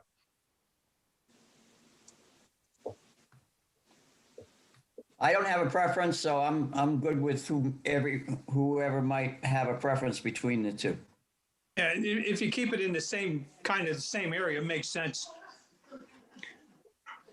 I would agree. I agree. Okay, so let's make a motion for 5,500 out of whatever account there. It looks like it's from right here, Kevin Moffett, is that correct? Yes. 2125800957300, Deb. Yeah, I have it. All right, I'll make that motion. Motion by Jim. Is there a second? I'll second it. Second by Kevin. Any further discussion? All those in favor? Bye. Aye. Aye. Opposed, abstained, unanimous. Thank Okay. you.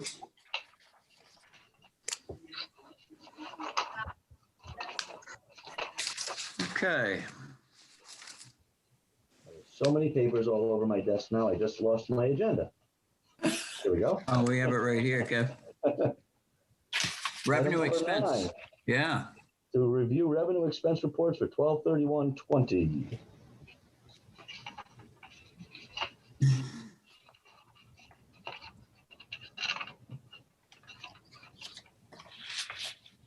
I did that same analysis, Ken, that we've done before. It's and what this is, team, and it'll be the same each time if I do it right. The key for us, I think, one of the keys is personal property, right? So when we have, how good are we doing in collections, right? And we have personal property, motor vehicle, supplemental motor vehicle, and whatever. And so we have those three: real property, personal property, motor vehicle. However, we have them in two spots. We have up here, and then we have the credit cards down here. So what I created is a little Excel file, and then I bolted the things in there. I put regular credit card and total, and what you're able to then see is where you are on the percentage of the budget. So for example, I'll read one and then I don't want to wear you out, but we have a budget of 58 million odd. Half of it, I just did that. And then regular was where we are now. So as of January 21 of this year, 35 million odd, credit card was 1.7 million, et cetera. So there's your total and there's your percentage of the budget. And then, where were we at other points in time? Now, you can see I'm just building this. We did this in August, we did this in December, and now we've done it now in January, right? So you can kind of see where we stand on the percentage. What this is we have collected 44,420,376 on these three major revenue categories. And that 44 million is 65.6% of this total for those three major categories. Now, those three major categories happen to be almost 92% of our overall revenue, which is why we want to keep an eyes on it. So that's especially when it should be close to 100% by January 31st. Hopefully. right. And that's what makes, as of January 21st, next month's meeting could be very interesting. This could be very scary, or we're worried about nothing. Well, We don't know. We'll find out. John, to that point, do people, residents, this year in the second half of the year, so the payment that's due in January, and then if you don't pay by January, usually there are fees start to attach, start February 1. Is there been a delay for this period of time or not? You know, a forgivable delay. There's a 3-month, if you filled out the form, you could have a 3-month delay like you could have had in July. Okay. And any sense of number of people that filled out a delay? The last time I talked to Sandy, she had said she had a lot of people on a payment plan. So that's concerning. I mean, at 65% right now, that's concerning. The only thing is, I don't believe all the revenue has been posted yet because we're not showing anything for supplemental motor vehicles, and we should have collected something already there. Okay, I see what you're saying, the 500. Yeah. I think Bill's, if I remember correctly, she told me back in the beginning of December, I think there was $560,000 in supplemental motor vehicle bills. And it's just not possible that we haven't collected anything yet. Okay, in the wouldn't it be great department? Wouldn't it be great if, because Kevin has already identified, hey, if we don't have 100% in this major category of real property, to name one, right, at the end of January, wouldn't it be great if we knew the number, like not sort of kind of like a maybe, but the number of people on payment plans and any sense of the magnitude of what that number represents in terms of dollars? That would be the wouldn't it be great request. I will try and get that for you. Thank you. And Deb, if you'd put that on our next steps list for going forward, that would be great as well. Thank you. I mean, that's not where it ends. There's another thing to consider is what happens when the money runs out that people are getting, you know, so we could be where we are right now. We are where we are right now, but things could get worse before they get better over the next 6, 12, 18 months. I'm with you, man. Very true. I'm very worried. Back to our first discussion. Right.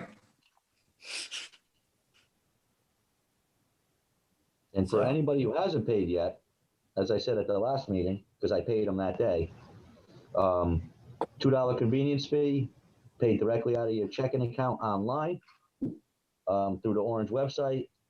And then I spoke to John and I went online and my account shows that I don't owe any taxes. So it is posting to the bill. That process, whoever is responsible for it, it worked great. Good. Good to hear it. Yeah. You're welcome. And my check got cashed. So my other concerns with the revenue side is, John, I don't think we're going to come close to any of these interest income numbers. Yeah. No. I don't know, because I thought maybe he took some of the numbers down. He just hasn't posted them yet, some of the interest. Okay. Well, if he Is can there a way that we could get what the interest numbers are in this document, like almost in parentheses or some sort of Not in this document. subtitle? No. No. what are you thinking, PJ? I think there's a good thought there that I'm not learning. So would you? No, I think it would be, you know, very important for us to know, convenient for us to know what the interest rates are on the various accounts. Oh, no, I agree with you. That's a good point. Most of it is with the state in the stiff account, what they call a stiff account. And they always pay the best interest, if I recall. Usually, yeah. Once in a while, you'll get a bank like Pupil's. That's our our bank will give you a special rate and it'll put it in there, but most of it's in the stiff. Is that the Randy Thomas rate?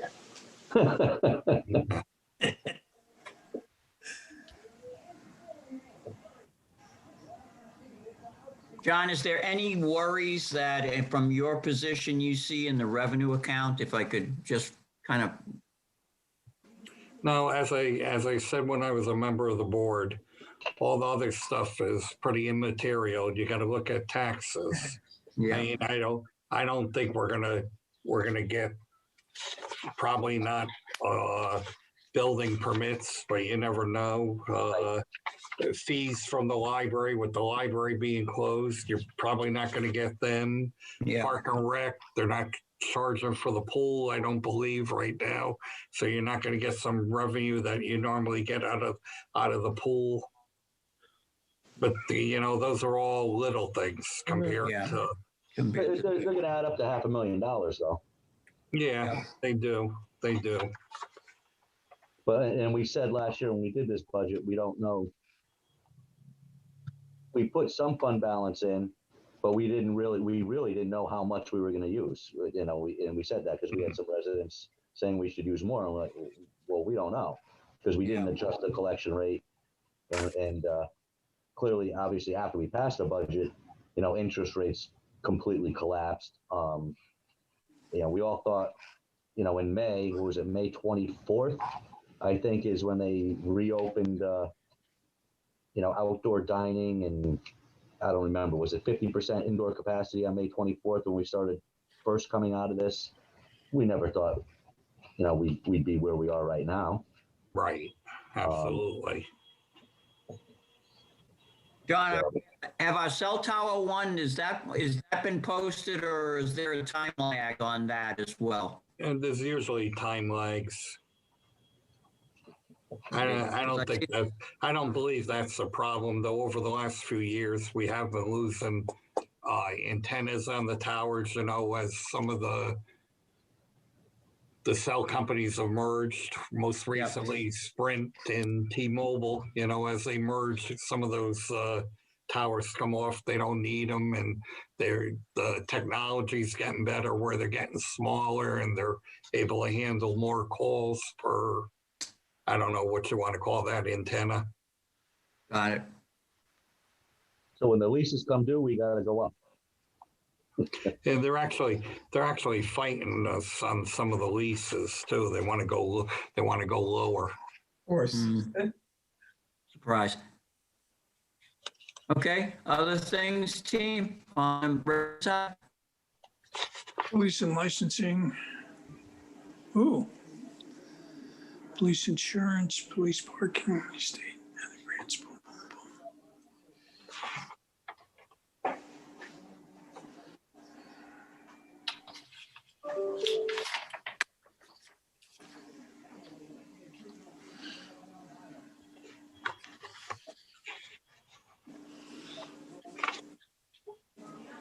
And John, I'm thinking some of the small ones, like you said, like High Plains, the custodial fees. Well, we're not getting the revenue, but we're also not paying the overtime, I would imagine. Well, actually, it's not working that way because we're paying custodials overtime because we have to do more cleaning. Oh, yeah, that's true. Is that the same for town hall, John? You're spending more? Yeah, one of the custodians comes in half a day and wipes down the doors and door handles and copying machines and all stuff like that. Goes over to the library and does it. John, at the very end, on the last page, if you're looking at the screen, town services and other, we have two things there that add to 225 or so. We've collected nothing. Is there, is that a kind of? Those are at the end of the year. That's the VNA. Yep. At the end of the year, Arthur's got All good. a formula to get the money back from them. That's what he estimates that will be in the sewer fund reimbursement for some of the work the town does over there. Okay. Same thing with the police special duty. I think Yep. there's 100,000 there. Those numbers come in at the end of the year. And a time lag on the Orange Public Schools? We get 253 every quarter. I think Okay. maybe there's a posting missing there. I Okay, thought we thank got you. There another is. half. Yep. Okay. Yeah, because John, I think you told me we got it, so I think there's a posting delay there. Yeah. All right. All right, going once? I'm good. All right, last call? Hey, John, just a quick question. How's everybody doing with the system? Are there less anxiety now? Are people getting used to it? Struggling. We've done 2 payrolls on it, and they're struggling. We're still doing a lot of classroom training, Okay. and still trying to get some bugs, so some corrections we have to make. Gotcha. That's part of the problem. Everybody's been in training just about every week. That it's tough getting their normal jobs finished. All right, John, I'm going to move on. Expenditures. Folks in our team and folks at home, if you fly to the last page, you'll find that we're at 63.8%, wherever that means. But we are 6.5 months in. But we have posting issues. We have a lot of different issues. We're probably ahead of the game when it comes to the school systems. We obviously pay our principal and all that thing. So any thoughts people want to direct, we can discuss. You have, John, why don't you start? Any concerns? Okay, exactly, Jim. Thank you. Any areas we should be worried about, John? Or please? No, I don't really think so. We're gonna be over budget in a few areas, probably in. But I could tell you one right on page 2. I'm there. On the this is a good thing. Page 2, the building inspector. Let me talk to you about that. Talk to us. Okay, you see telecommunications, the very first thing there, $2,400. Right. Well, go to find out, they realize that if they got a couple of iPads and Wi-Fi with the iPads, when they go out and do their building inspections, instead of doing it on paper and coming in and handing it to the administrative assistant to type up, they could do the work on the iPad and then feed it to her. So we went out and bought them a couple of iPads and got Wi-Fi on it and made them more efficient out in the field there. Good. So the You just eliminated a 24/7. job. We can't, but we made them more efficient where they'll be able to do more work, hopefully. Okay, good. So that was good. And I gotta give kudos to Jamie Vincent because he was one of the ones that showed them what they could do with it. So John, if I could put it into something that maybe I would understand, we invested this 2471. We didn't have, we purchased something and it has benefits elsewhere. All right. And that fee will go up every month. I think the Wi-Fi is $100 a month, something like that for the 2 of them. Yeah, we should be looking though for where it has a positive impact in this same budget document.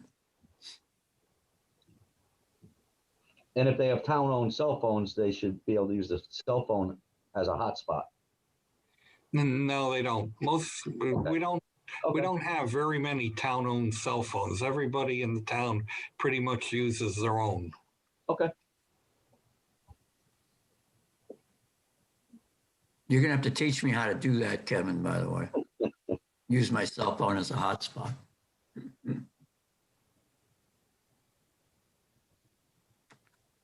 I didn't see any red flags, team, so what, that I'm the be all and end all, but, you know. John, do we have any, I gotta admit, with everything going on in my world and the finance world here, I've lost track as I did with Amity. I did not know Amity settled that the field issue up there yet. And I didn't know that myself, so that was news to me. Yeah, that happened about maybe a week or two ago.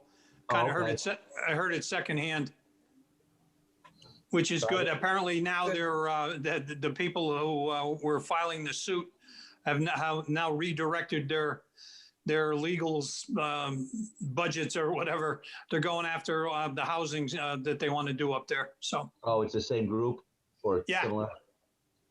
Yep. So do we have any issues, John, on the litigation side with, because I think the Turkey Hill area project is in litigation. Is that? That's in litigation, but because of the COVID, the courts aren't moving very fast Okay. on that. And I don't know what's going to happen with that. The other one on Firelight was settled, and that'll be going through. You may see building in the spring there at Firelight.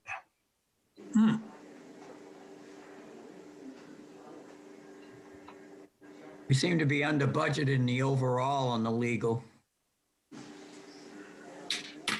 And on the labor side, I think we have some bills to process.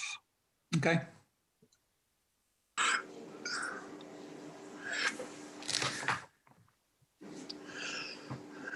All right. And there isn't a lot going on. Plan and zoning canceled their meeting for tomorrow night. I believe they had a short meeting the beginning of the month, so that usually you could tell what's going on by what's going through their department, and it's been pretty quiet over there. And I don't know if anybody's realized it, but a couple of businesses have gone out on the post road over where Trader Joe's is. That big woman's store on the end closed up, took the signs off the building, and they're gone. It's Talbot's, John. Yeah. Yeah. Does anyone know? Yeah, and Godiva's gone, or going to be gone up by, oh no, that's Munson's, I think, in Orange. We don't have a Godiva. I know they announced today or yesterday they're going to close all their stores in the country. Yeah. Does anyone know, mentioned Trader Joe's, the old Bertucci's, I think it was. They seem to be doing a lot of renovation, but I can't figure out what might be going in there, if any. It's a rib place. Yeah, Mission Barbecue. Only half of it. They're a franchise out of the South, and they're taking half the building there. The other half they're still looking for a tenant. Thank you. Instead of, originally they were going to take the whole thing, but they probably figured sit down might be a long way off, so let's keep our overhead low. Makes sense. Hopefully they're half as good as Lee's, John. I heard they're pretty good, but I don't know. I still dream of Lee's. That was one of the best places in town. And not to get off topic, but every time I seemed to go there, John was there. Yeah, we were there quite a bit together. Yes, we were. That was my favorite restaurant in town. No more, I guess. No, unfortunately, John and I couldn't keep him going. I think when he went out of business, I think he actually stuck the town with a little tax bill too. Okay. All right. With the, I've noticed an awful lot of houses in town have been sold. Is that any kind of a bump No, for the town? they stay on the grand list at the price that they were assessed at. Yeah. Since the last So We get a little fee for every sale, but Yeah. it's not a lot. Oh, okay. conveyance taxes, yeah. Yeah. It seems like riding around, there's an awful lot of houses and they go real quick. Yeah. They're not on the market. Yeah. And how many more kids are entering our schools? Well, that's the other thing. Yeah.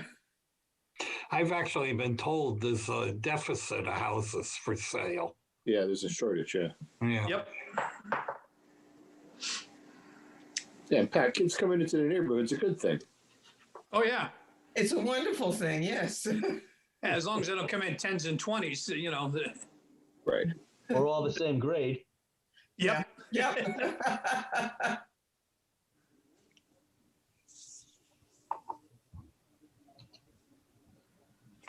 Someone asked, Pat, I think I heard your voice. Yeah. Opened up this document that we get monthly. I don't know if I gave it to everybody, but it's a running total of how many students come in. Yeah. And it's something we get monthly, and Kevin and I get it. I save it in a folder, and we created a template so that we can kind of see what's going on real easy. So it doesn't seem to be a significant increase at this point. No, not much of a change. Not yet. Not yet. So we may. We'll find out, but I just wanted to show it to you. Okay, expenses. Any others? Last call. Go on. All right. I just have one question. I picked up a phrase in the Amity budget called uncontrollable positive occurrences. And I'd like to know how we can have a lot of uncontrollable positive occurrences. If anybody knows, let me know.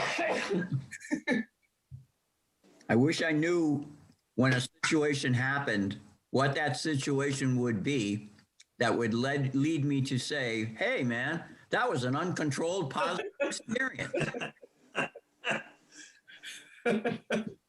That's a fancy word for surplus, Pat. I know that. I love it. Are those pluses or minuses? I'm going to stop sharing this. No, that was I appreciate everyone's comments with the superintendent, because if they don't understand what they're doing to the rest of the town, I think it was Pat who said it too, or Joe, every dollar they take is a dollar we have to take from somewhere else to try to hold our taxes low. And they've done phenomenal. They really have. Their academics, their athletics, with major surpluses. So Yeah. there's no way our comments or our demands that go on deaf ears, but we still bring them out there. Jim's spreadsheet shows all the years of surpluses. If they did what we asked, nothing would have changed. Right. Nothing. And they've been doing that, Kevin, as you well know, back for as long as the school's been there. It's been that way. It's been a high producer, and on plus years or minus years. So. Jim, I wish you would have asked them as part of your conversation. Would you agree, Dr. Byers and Terry, with the 10% increase? I wanted you to ask that question to them, and you didn't do it. You didn't do it.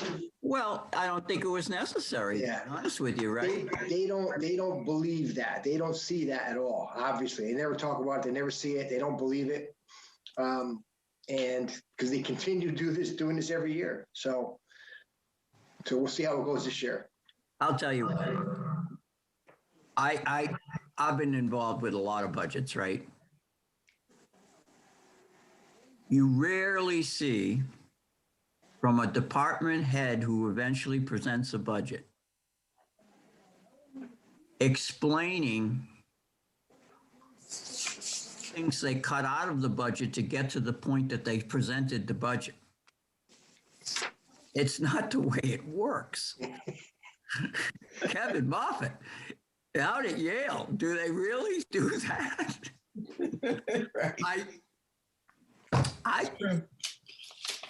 And it's hard because, how many more years am I going to be doing this, right?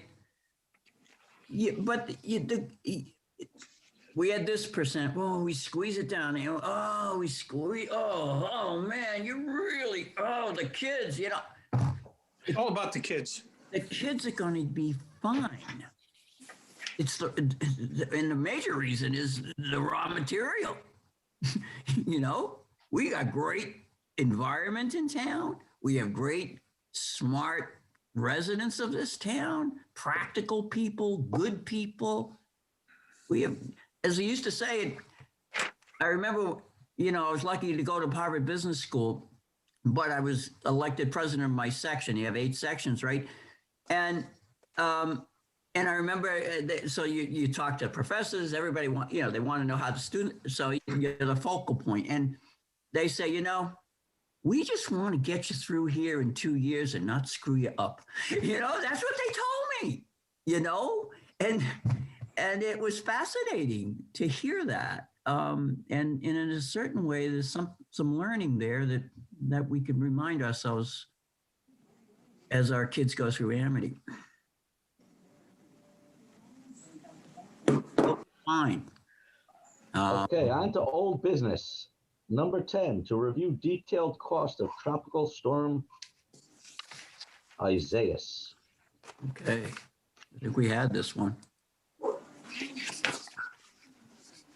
So, John, we spent $134,000 on the storm? 143. 143. Oh, yeah, okay. I'm transposing numbers already. Transposing numbers. I better not do any work tonight. Uh-oh. Check that cup he's drinking out of. I don't know. Oh, it's dry January. You notice when he picks the cup up, it disappears. Yeah. That doesn't exist for us Irish. There's no such thing. I won't call it a violation, but I... Speak for yourself there, bud. Well, PJ, I'm going to take a point of personal privilege. I've seen you drink Bud Light, so you're not a true Irishman. Anything to really note here, John, or you just want to make us FYI? No. FEMA hasn't asked for details yet on this. I don't know when they are. Yeah. Quite frankly, I've never done a FEMA thing before. I'm not sure all this is going to qualify for it. Well, we'll find out. It seems like every time we turn around on the COVID stuff that we're asking for, they're kicking it out. Yeah. So, well, we'll find out. No. Take a couple of years. Donnie must know, right? John? He doesn't know. No. No? He No. says he's been through it before. He has, but who knows? The COVID stuff, one day they'll tell you this is acceptable. They'll come back a week later and tell you no. They change the rules as they go. Okay.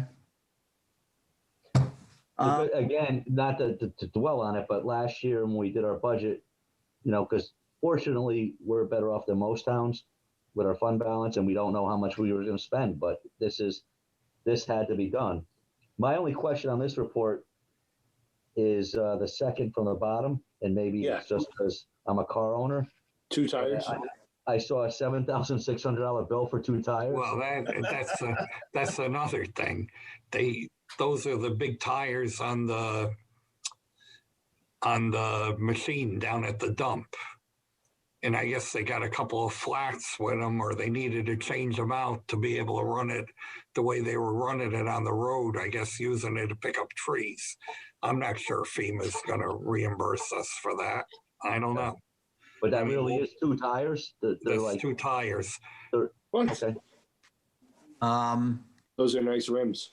That sounds like an opportunity for improvement there somewhere. Let me put it another way.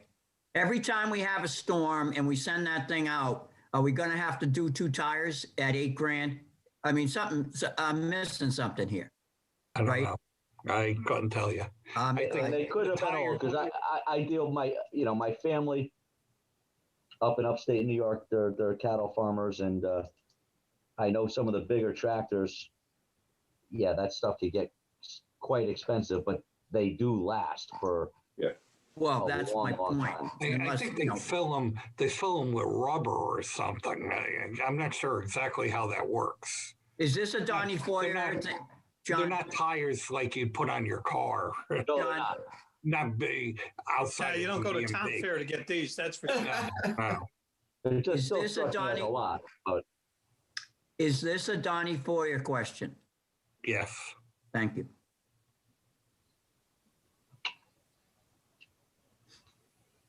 okay. Item 11, set up meeting with pension board in Milliman to discuss the pension plan. what's everyone's opinion on the timing of that? Or John, most importantly, probably you, with our budget in the upcoming months? Should we try to do this in February or wait till March? I would actually try and do it after you do your budget, but that's Okay. up to you. I agree. I mean, we got a couple of more. I think the budget is more important, the new budget. Well, I do too. I didn't know. And If we're they had- also, going to have the audit at some time where we're probably going to have a special meeting for. Okay. Excuse me, my voice is going. This has May meeting written all over it. It has what, PJ? The May meeting. Okay, so Deb, if we could just keep this on the agenda, but we're not going to take any action on it for a while. Well, why don't you do this, Deb?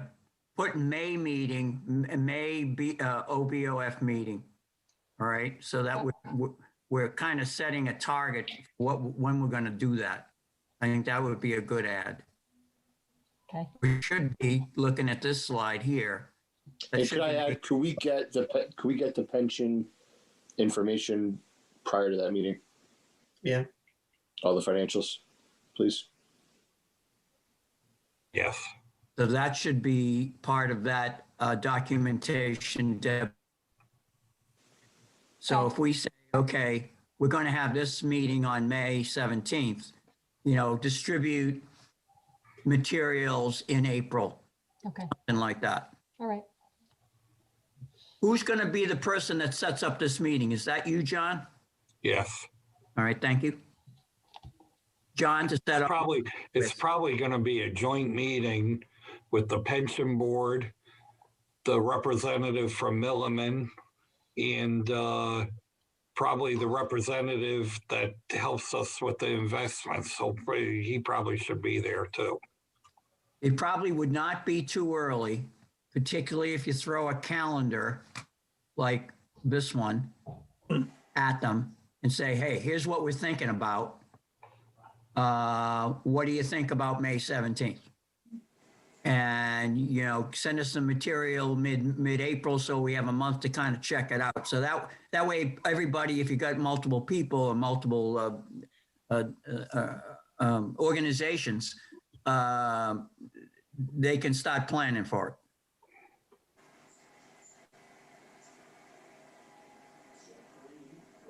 Sounds like Are we going to have an all-day meeting? Or, No. Or is it nothing? How are we going to do that? Just like we're doing this. Well, I had, Get longer. We'll I take had- things in as we see them. When John, when John gets, the budget books or the information from everybody. I mean, it's already, if this was a normal year, we'd be meeting on this Friday. Yeah. correct.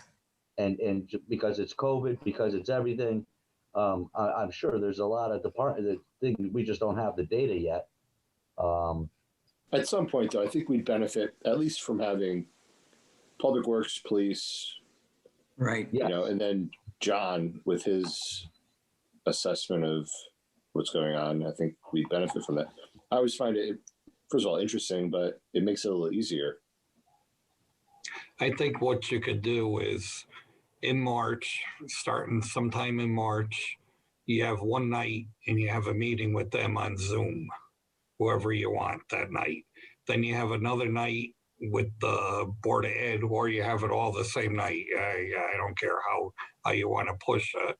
And then you set up 2 other meetings in March and get through the budget and what you want I to think do. we should start I mean, earlier than March, right? we don't really do anything in February other than the all-day meeting and But that's listen to early February. Amity.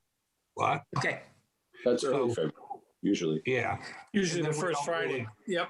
Yeah, and then we really don't do anything till March. So I would We I don't, would because wait until we don't have the grand list data, which is going to be critical this year, especially if it drops, which I don't think it will with some of the new projects. But if we lost 8 to 10 million from these businesses closing and pulling out personal property, for all we know, I don't know. I didn't get into detail with Mark, but United Illuminating, their employees could have all taken all their equipment and gone home. They're working remotely.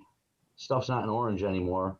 and then they're basically avoiding property tax because they're not going to pay for all the towns these people are working in. But it's and I think, John, like we did years ago when we hired the outside firm to do property tax audits, we might want to hit the top 10 taxpayers next year to see what they were doing if they're reporting these things. Because if they're not reporting it in North Haven and wherever else the employees live, Orange should get those tax dollars back.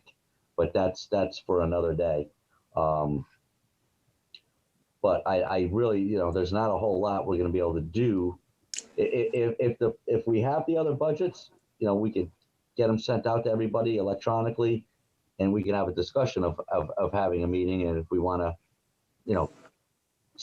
do a budget workshop with the chief of police or anybody before then, we can do that. But what is the status, Kevin, of these budgets? I thought that we would be getting these budget books, and normally we have it at the first week of February, right, the 5th. Right. I had asked that we push it forward a week to the 29th. Question, what is the status of the budget development for the town departments? I have them of all the town departments. I just haven't gotten them into your budget books yet. Okay. Can we establish a date when we're going to be doing it, what I would call, whether it's the way PJ just described, a certain number of departments, but I'd like to get something on the calendar here. We got the team, we're right here, all right? We just did the Amity one over on the 25th of January. When are we going to do the review of the town budgets in whatever manner we're going to do them? I think we should be putting a stake in the sand here. I think that's what I said earlier. Start looking at March. Why wait until March? You never usually do anything in February. And like Kevin just said, we're not going to have the grand list. Well, hold on, John. We usually do it exactly on the first Friday of February. Oh, everybody's budget. You're right. But you have a lot of holes then too. yeah, we receive them and we go over them, but we don't take action, and we don't make any cuts or do anything until March. Agreed, but there is value in a two-step process, Kevin, is what I'm saying. That's all. I'm not saying it has to be that way, but I think there is value. No, when John gets them together, now I got to put words in his mouth. If he could send it out to us, we all have it, and then we could, all right, who's the most important departments to call in? And we could do that we could do it in February, we could do it in March. I don't have an issue with that, having, workshop. We have a meeting on currently set for the 22nd of February. Is that a good time to do the town budgets, whatever manner we're going to do them in? It's almost to March.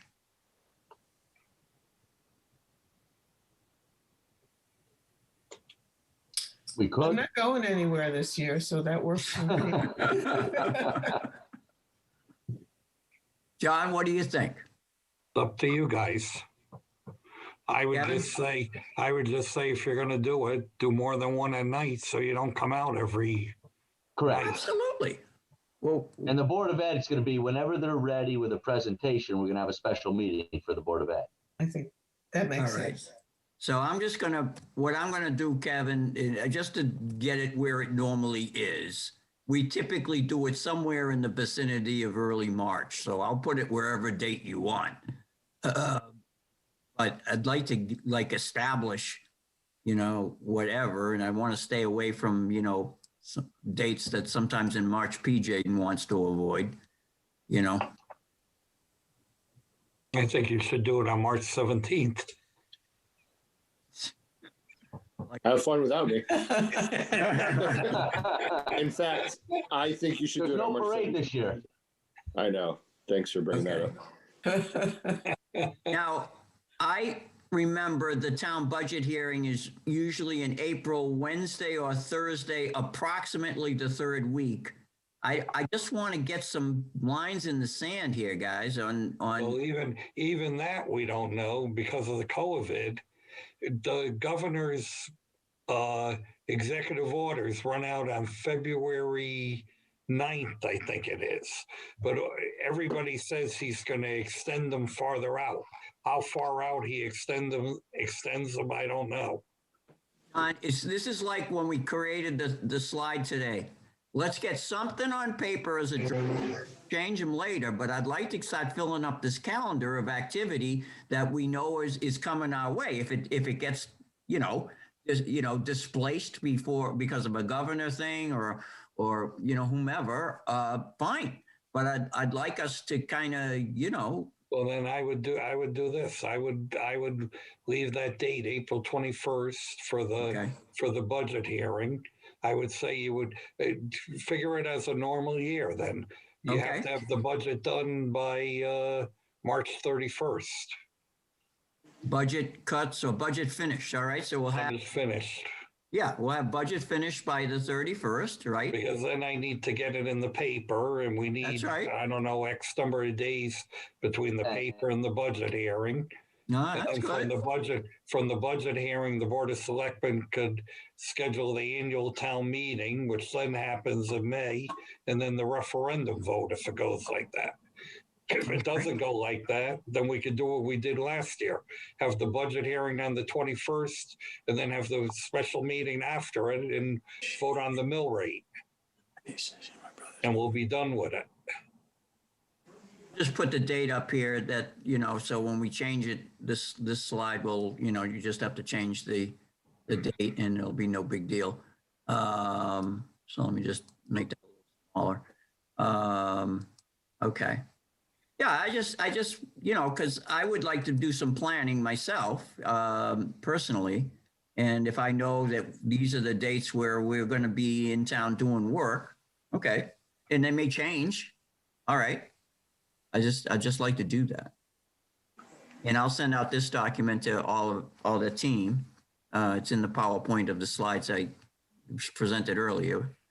And, we can fill in whatever, but I think knowing that we're going to address it on the 22nd, the town budget stuff, we'll receive it prior to that. Somewhere in the first couple of weeks of March, we'll be working with, hearing from the Orange BOE. By the end of the month, we need to be done, whether we budget cuts or get the revenue from Brancasi or all that we do every year. I'm not going to be here on the 15th. I know that. So if we have a regular meeting there, I'm going to be out. Where are you going to be? That one, Oklahoma.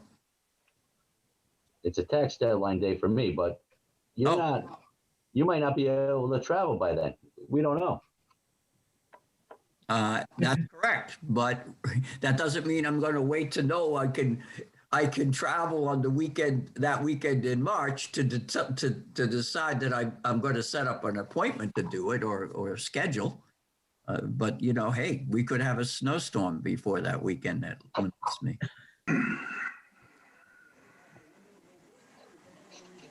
Oklahoma's nice.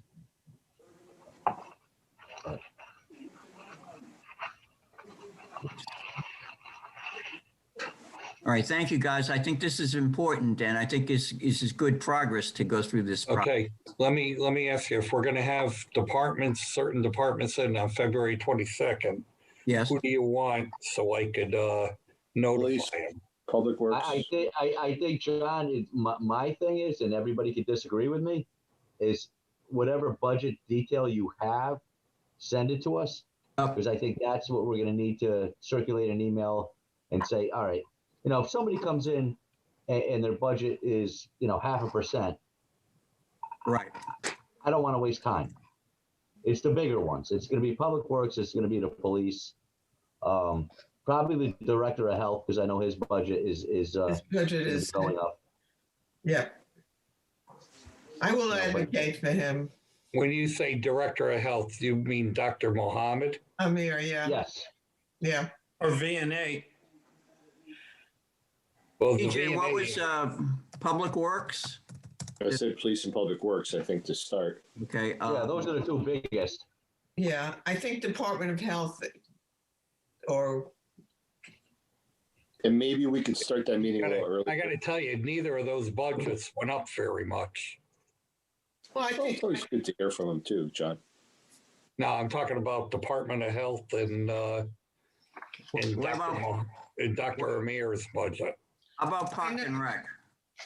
I thought Dr. Amir's budget was going up a lot. I thought his was going up a lot too. No, because he's requesting additional people, but he hasn't gotten that approval, so I won't let him put it in his budget.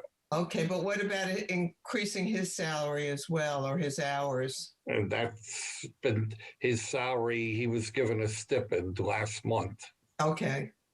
So I've been driving him completely crazy, so Oh, Well, if you have an inside track to the vaccine, Pat, let us know. I do actually. So Kevin, when you say you want you want me to send you the department's budgets, you want me to email all their things that I normally put in the book? Yes. Okay. usually do for me, John. You usually send me all those Excel files. Well, I'm not talking about Excel files right now. I'm talking about Just- emails of paper. They're PDFs? No, they're paper. They hand them in paper. What if, And I've put them into the formats that are in the books like you normally get. Why I'm don't you working put through- them in the books and we'll come and Yeah. pick them up? Yeah, I we was could gonna do say, that. how about we go back to the mailbox or Yeah, the okay. milk box? Well, Yeah, there's that's fine. not all of them are ready yet, though. Oh, well, when they do. And they are. Okay, I thought you wanted them like in the next day or two. I need No. like a week or so to get it No, done. no. No, Wednesday's good, John. I John, can be a jerk, but I'm not that big of a jerk. But John, Wednesday morning, 9 o'clock. let's I know set you a guys with date. Munis and a payroll and everything else are going nuts. So, but if you have it, you can scan it or print it, put it in the mailbox. You know that'd be a good start. Well, Because again, why don't we why normally don't- be meeting this Friday in normal environments, but we're not. Well, if we were meeting, it would have been done. I'll have it for you by the 12th, no Okay. later than the 12th. Okay, so I'm going to put over here, John, I'll use the same thing. This one here is a review because it's married with the yellow, which is OBOF meeting.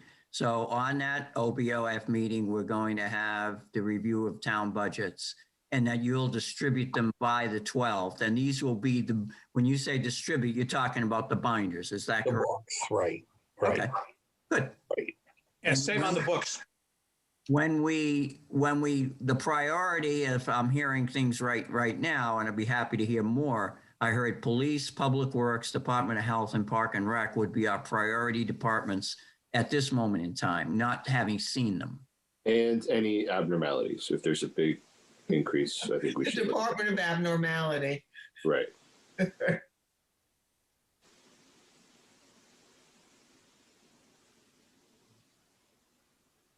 Yeah, then we wait and see what they're proposing because I think,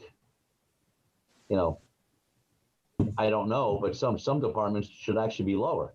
Yeah. Yeah. Yeah, but I don't see the library in the town department list. One-on-one with you. Joe, you're starting trouble.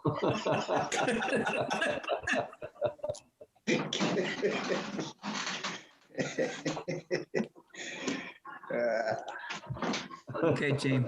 Good calendar planning. Good. Now, is the library open right now? It's open Yeah, 4 brief hours hours. a day. Okay. It's open 10 to 12 and 2 to 4, I think, something like that.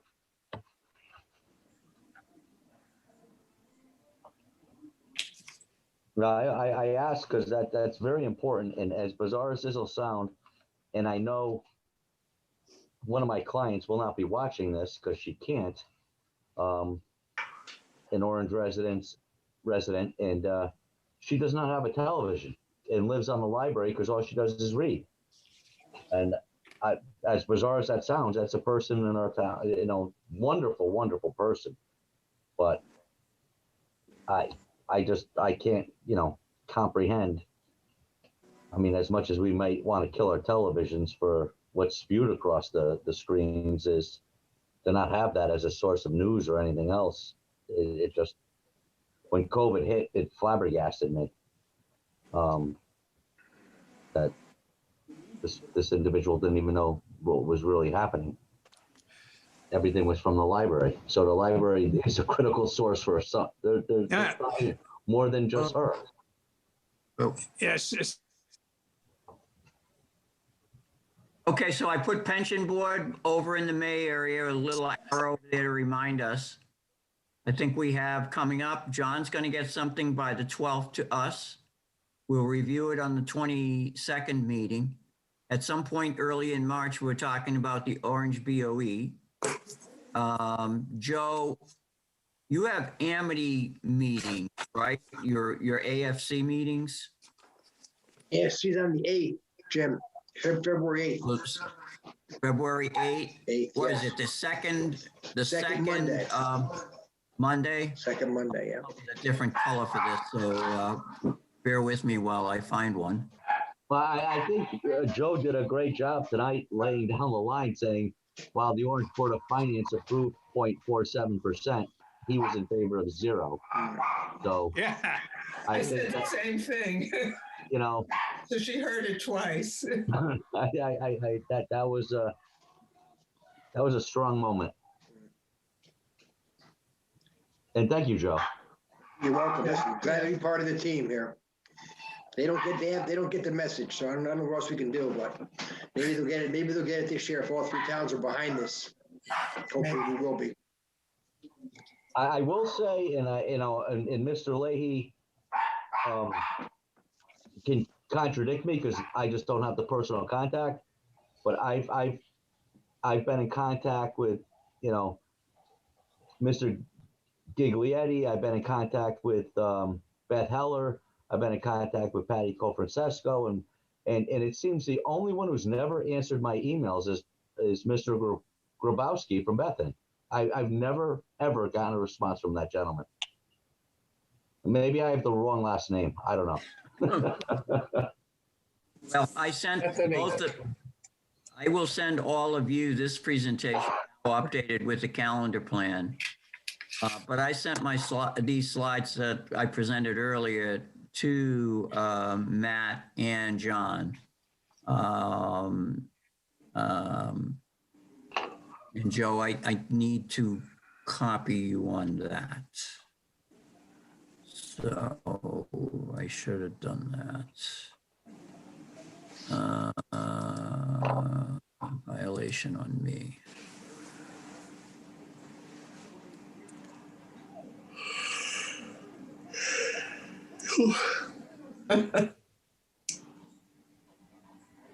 Going back to the agenda then. Okay, so this reviewing where we're headed every time at the end of meetings can pay unbelievably great dividends in being as productive as we can be. So I appreciate everybody's patience and support in doing it. It's one of the keys to good teams. So thank you. No, thank you. You keep us organized. Yes. You keep us honest. Yeah. The fact of the matter is, I should do more of it in my own personal life. Let me just leave it at that. Including this. We all probably should. Yeah. All right, so it's something. It's a visual to kind of say, PJ, before we ice this 21st, even though it's an estimate, right? I know that's, I think, a big week for you and your wife. So I don't want to hit the wrong. We're good. We're all set. Okay. I remember. No anniversary this year, PJ. You're Anniversary's in July. July. What's your wife's birthday? I thought it was Their birthday. It must be something else. Your wife's birthday, PJ? 26. Yep. Okay, 26. Okay. Now the entire town knows your wife's birthday. All 3 people watching, I'm sure. April 26th. Send Whitney a gift. Yes, She's a saint for dealing with PJ. yes. She is. God bless. Tim, I'll send you this document as soon as we get done here. And thank you for your patience for. Oh no, and I don't mean to pick on PJ. I want to thank his wife Whitney for letting him serve our town because he does a great job on this board. Yeah. So I'll throw that in there. Oh man, when you're All right, sharing.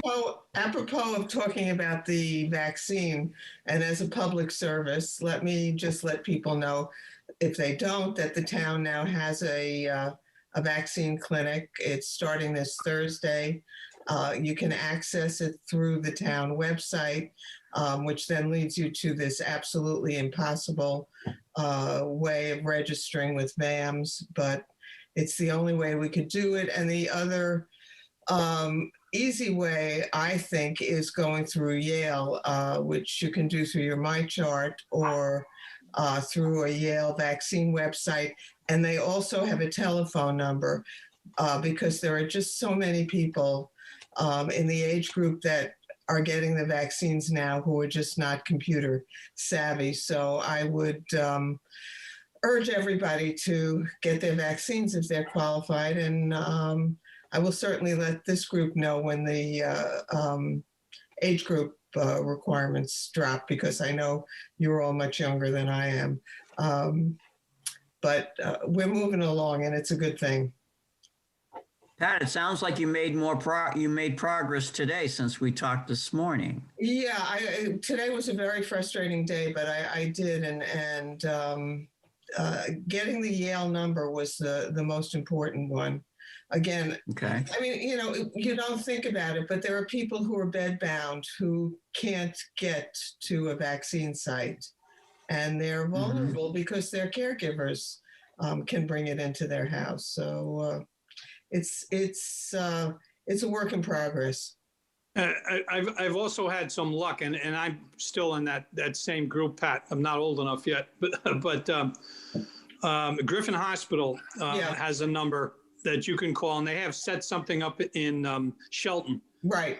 Where if you call and go there, I mean, I've talked to people, and my two brothers-in-law both qualify, and I got them the number, and they got appointments within this. I got the number last Monday, and one had an appointment on Tuesday, and one had an appointment on Wednesday. Yeah. So they were able to get in there pretty quickly, and it's in and out. I mean, there's a big crowd there, but they move it through very well. Yeah. Kevin, can you send me that number? Because my parents are going for their second, and they're not going until mid-February. So I'd like to get them in sooner if we could. Yeah, I'll email it to you when we get out of here. Thank you.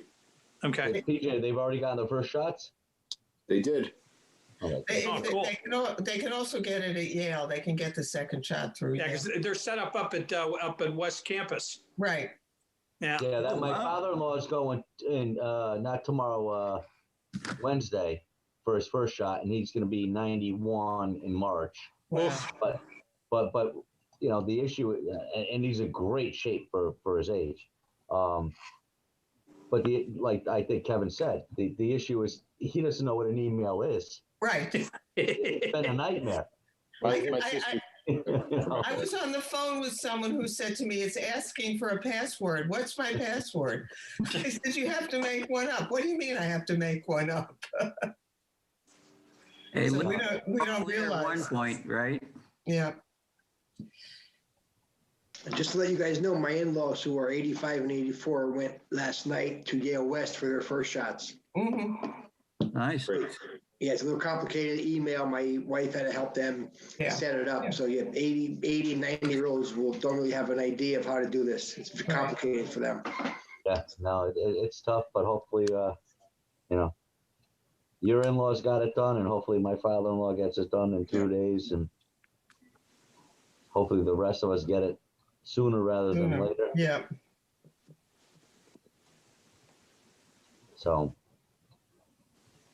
okay, the last thing on our agenda, as we've been talking too much, I can't be remiss on item 12, set up meeting with Anne Marie Slibby Executive Director of Orange Economic Development Corp.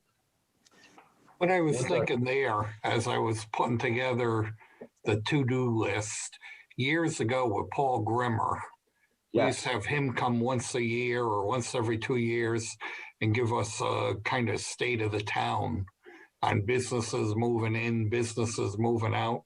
So we did talk to Anne Marie, and she would be willing to do it on Zoom if that's the opportunity we're still using at the time we set it up for her. But I thought it might be a good opportunity because of everything that's been going on and all. And then we could set that up at some point in time too. I'm not saying next month or the following month, but somewhere down the road. I actually think she would be more important to hear from with what's going on in the town, like sooner rather than later. But I don't know how everybody else feels, but that, if she's got her hand on the pulse of what's going on in Orange and vacancies or non-vacancies, Mission Barbecue, this, that, and it. I mean, there's certainly some things she's not going to be able to say in public because, Of course, as we of know, course. but she could give you a good idea, right? I think in the past when Paul Grimmer was here, I thought it was pretty interesting. It was. We have a calendar here. I'm going to fire it back up. And John, you remember I was back, Paul, great guy, but there were times when we didn't think some of us didn't think he was working as hard as he should have been for Orange Economic Development. So we brought him in. And, that call a spade a spade. That's what we did. Correct. To know what was going on. Because, we were paying $60,000 to $90,000 a year to that commission. Yeah. And we wanted to know, is our money well spent? And Actually, she is. And then he did, to his defense, we called him out, but he, Paul, justified everything. So it was great. But we were concerned because that was a new commission created. I don't even remember if it was 16 years ago, 20 years ago. And we're like, why are we funding this with money? And okay, they were doing good, positive things. And Yeah. She has asked for an increase in her budget for the first time in, I believe, 5 or 6 years. So the reason for that is a lot of the fundraising she's done in the past to keep that department going, the golf tournament and the breakfast she's had to cancel last year. So she's down in revenue. I'm going to add her to one of the town departments then, and it sounds to me like she would now naturally fit in the February, since we could learn about what she's got going and see whatever, if she's going to have increases in her budget, we might as well do that at the same time. So my proposal, it's a V1, guys, I'm just giving you an idea, is to do that on the February meeting. Lot to do in the February meeting. Huh? it could be a 15-minute, Zoom conversation Yeah, with her. that's all. That's not a problem. And I agree. And I've been here long enough to say, I admit when I'm wrong. It seemed like the Orange Economic Development Commission back in the day wasn't doing their thing. And then we called them out on it. And, it was very informative. So they and I'm sure she's fighting an uphill battle right now. She works very closely with Jimmy. Yeah. Mm-hmm. On the stuff. She's like his right-hand person on that. Yeah, and Paul, in my time, Paul worked very closely with Bob Souza, Mitch Goldblatt, and Jim Zioli. He's been there a long time, and we just had questions, and okay, Mm-hmm. yeah, you are, but anybody who's taking money, it's a quasi-town organization because they're not under our control. We give them a donation, and they spend it how they see fit. We wanted to see the progress, and everything they did was great. So, but it's just we did question them. That's my only point. And as we do everything. That's our This is job. version So, 8. you know, I feel bad because I can't imagine what it's like trying to, you know, Mhm. deal with her job right now. Yeah, that's the other problem with a revenue shortfall. Some of the money comes from donations from the businesses in town, and they're hurting right now too. Hey, PJ, don't say the words GoFundMe to me, okay? All right, team, I'm looking for closure. John, February 12th, that's when you're going to get materials to us. Yes, Uh, or earlier. or earlier. Joe, you got February 8th, you got the Amity Finance. On the 22nd is our next meeting at which we'll go through a smattering of departments, and version 1 of our laundry list is on the side there, as you can see. And we also added the OEDC to that list. If we're doing a bunch of departments that day, Yeah, I recommend we start at maybe 6, if we could. Sounds good to me. I like that. Yeah. Everybody good on that? Absolutely. I just have to check it. That may become a special meeting, but that would be okay. As long as we stick to the agenda. Okay. No, we could do that. But in the meantime, the one thing to keep out there is apparently based on what we saw tonight, get the date right. There's a possible vote on February 16th on this rates purchase, so we might have to have a meeting before then, depending on what happens at the town meeting. If there's information we can decipher, you know, I don't know. I'm probably out of school talking about it, but you know, just for us to give a, you know, an up or down on that, maybe. We'll see. Okay, yeah. I don't know if I want to, you know, we could put the 2nd on here, or we could put the 16th, the referendum. I don't know. Yeah, I don't want to put anything up, but you know, if we have information we could disseminate, or our board is better than the Board of Selectmen, nonpartisan, non-anything, just information. Because Yep. Jim, you know, that's what you do. You know, I mean, you provide information. Well, it's, you know, I wish, you know, I mean, people can vote whenever way they want to vote. I mean, whatever. But what I want to see avoid is lack of clarity and confusion because of that lack of clarity. Correct. The world can do better than that. And Yeah. we can, or we should strive to. It doesn't mean we will, but we can. That's our objective, right? No, I think on a local level we can do that. Yeah, we can give it a shot. That I know we can do. Whether or not we succeed, well, we'll find out. So here's a model of the universe. Why don't we just do a funny thing here? I'm just going to write down how much time we're going to spend. Normally we spend an hour with the police. So why don't we talk about it 45? Why don't we talk about 20 minutes with Public Works, right? I mean, how much time do we need with each of these things so we can get a sense? I think Pat's voice is coming back to me. How much time is it going to take for this meeting that we're talking about on the thing? You know, Department of Health, is that a 15-minute thing? I think you could do it in 10. All right. You see, this is what we got to do, because when we used to do it on the first Friday of February, we had agendas like this. You know, probably 20 for Park and Rec, because we seem to talk about everything there. ODEC, I think I heard somebody say 15 here.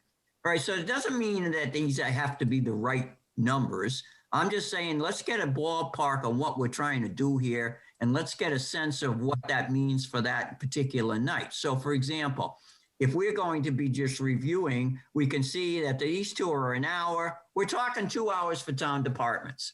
Then we have another hour for fudge going through, as you said, Kevin, the revenue will be important that night, right? From at the end of January, we'll have other things. So it's a 3-hour meeting. It's but it's only once a month. and it's an important meeting. So that's my idea, version 1 of what could that meeting be on the 22nd of February. Looks good. No, I would agree. 3 hours. Yeah. Yeah. 7 to 10 or 6 to 9. 6 to 9 would be even Yep. better because, if we have a need for spillage, we're not going off into 11:30 type of. Yep.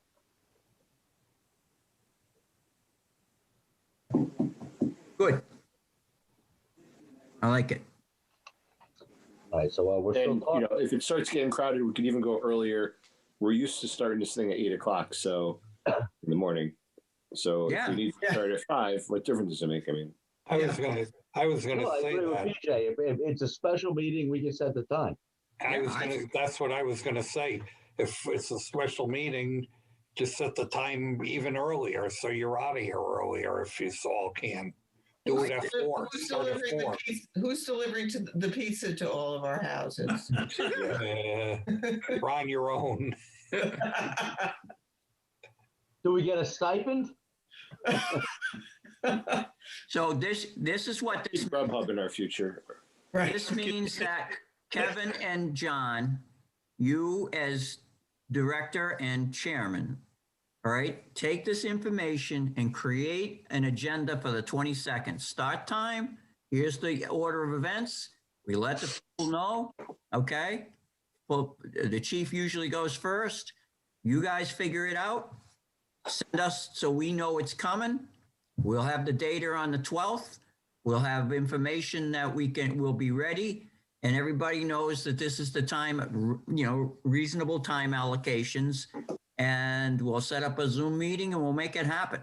That's an idea. Sounds good. That's a great idea. So John and Kevin will develop and get out soon, right? Something about what we're going to be doing, start time, and then what's our agenda. We're just like we do. It'll in my mind's eye, John, it would look like the agenda that we used to do on the first Friday of February. Yes.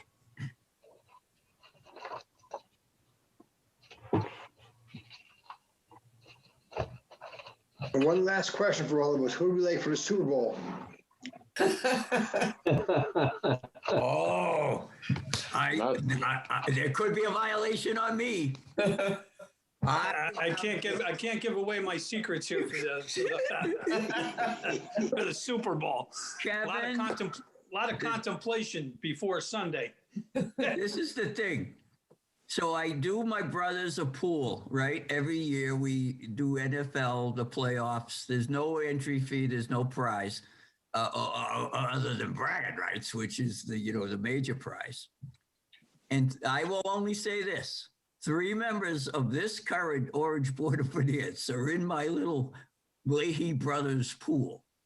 And I am not leading in the Orange Board of Finance contingent moment in time. One of the Kevins is, and I'm just not giving any more than that. And it's not me.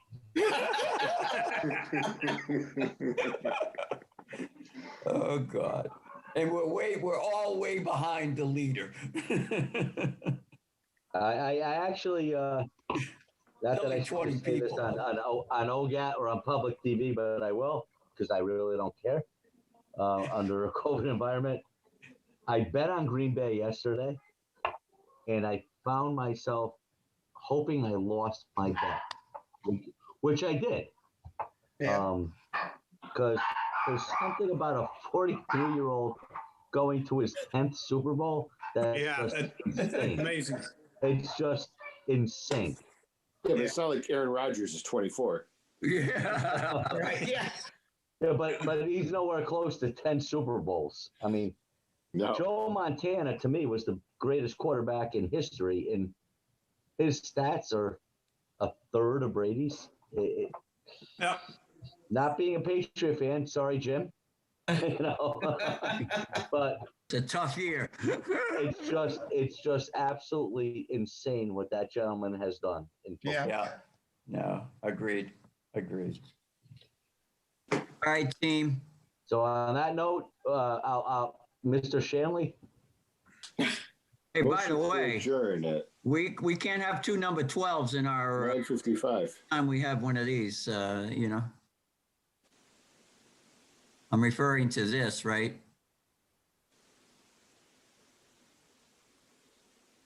We got a couple 12. Yeah.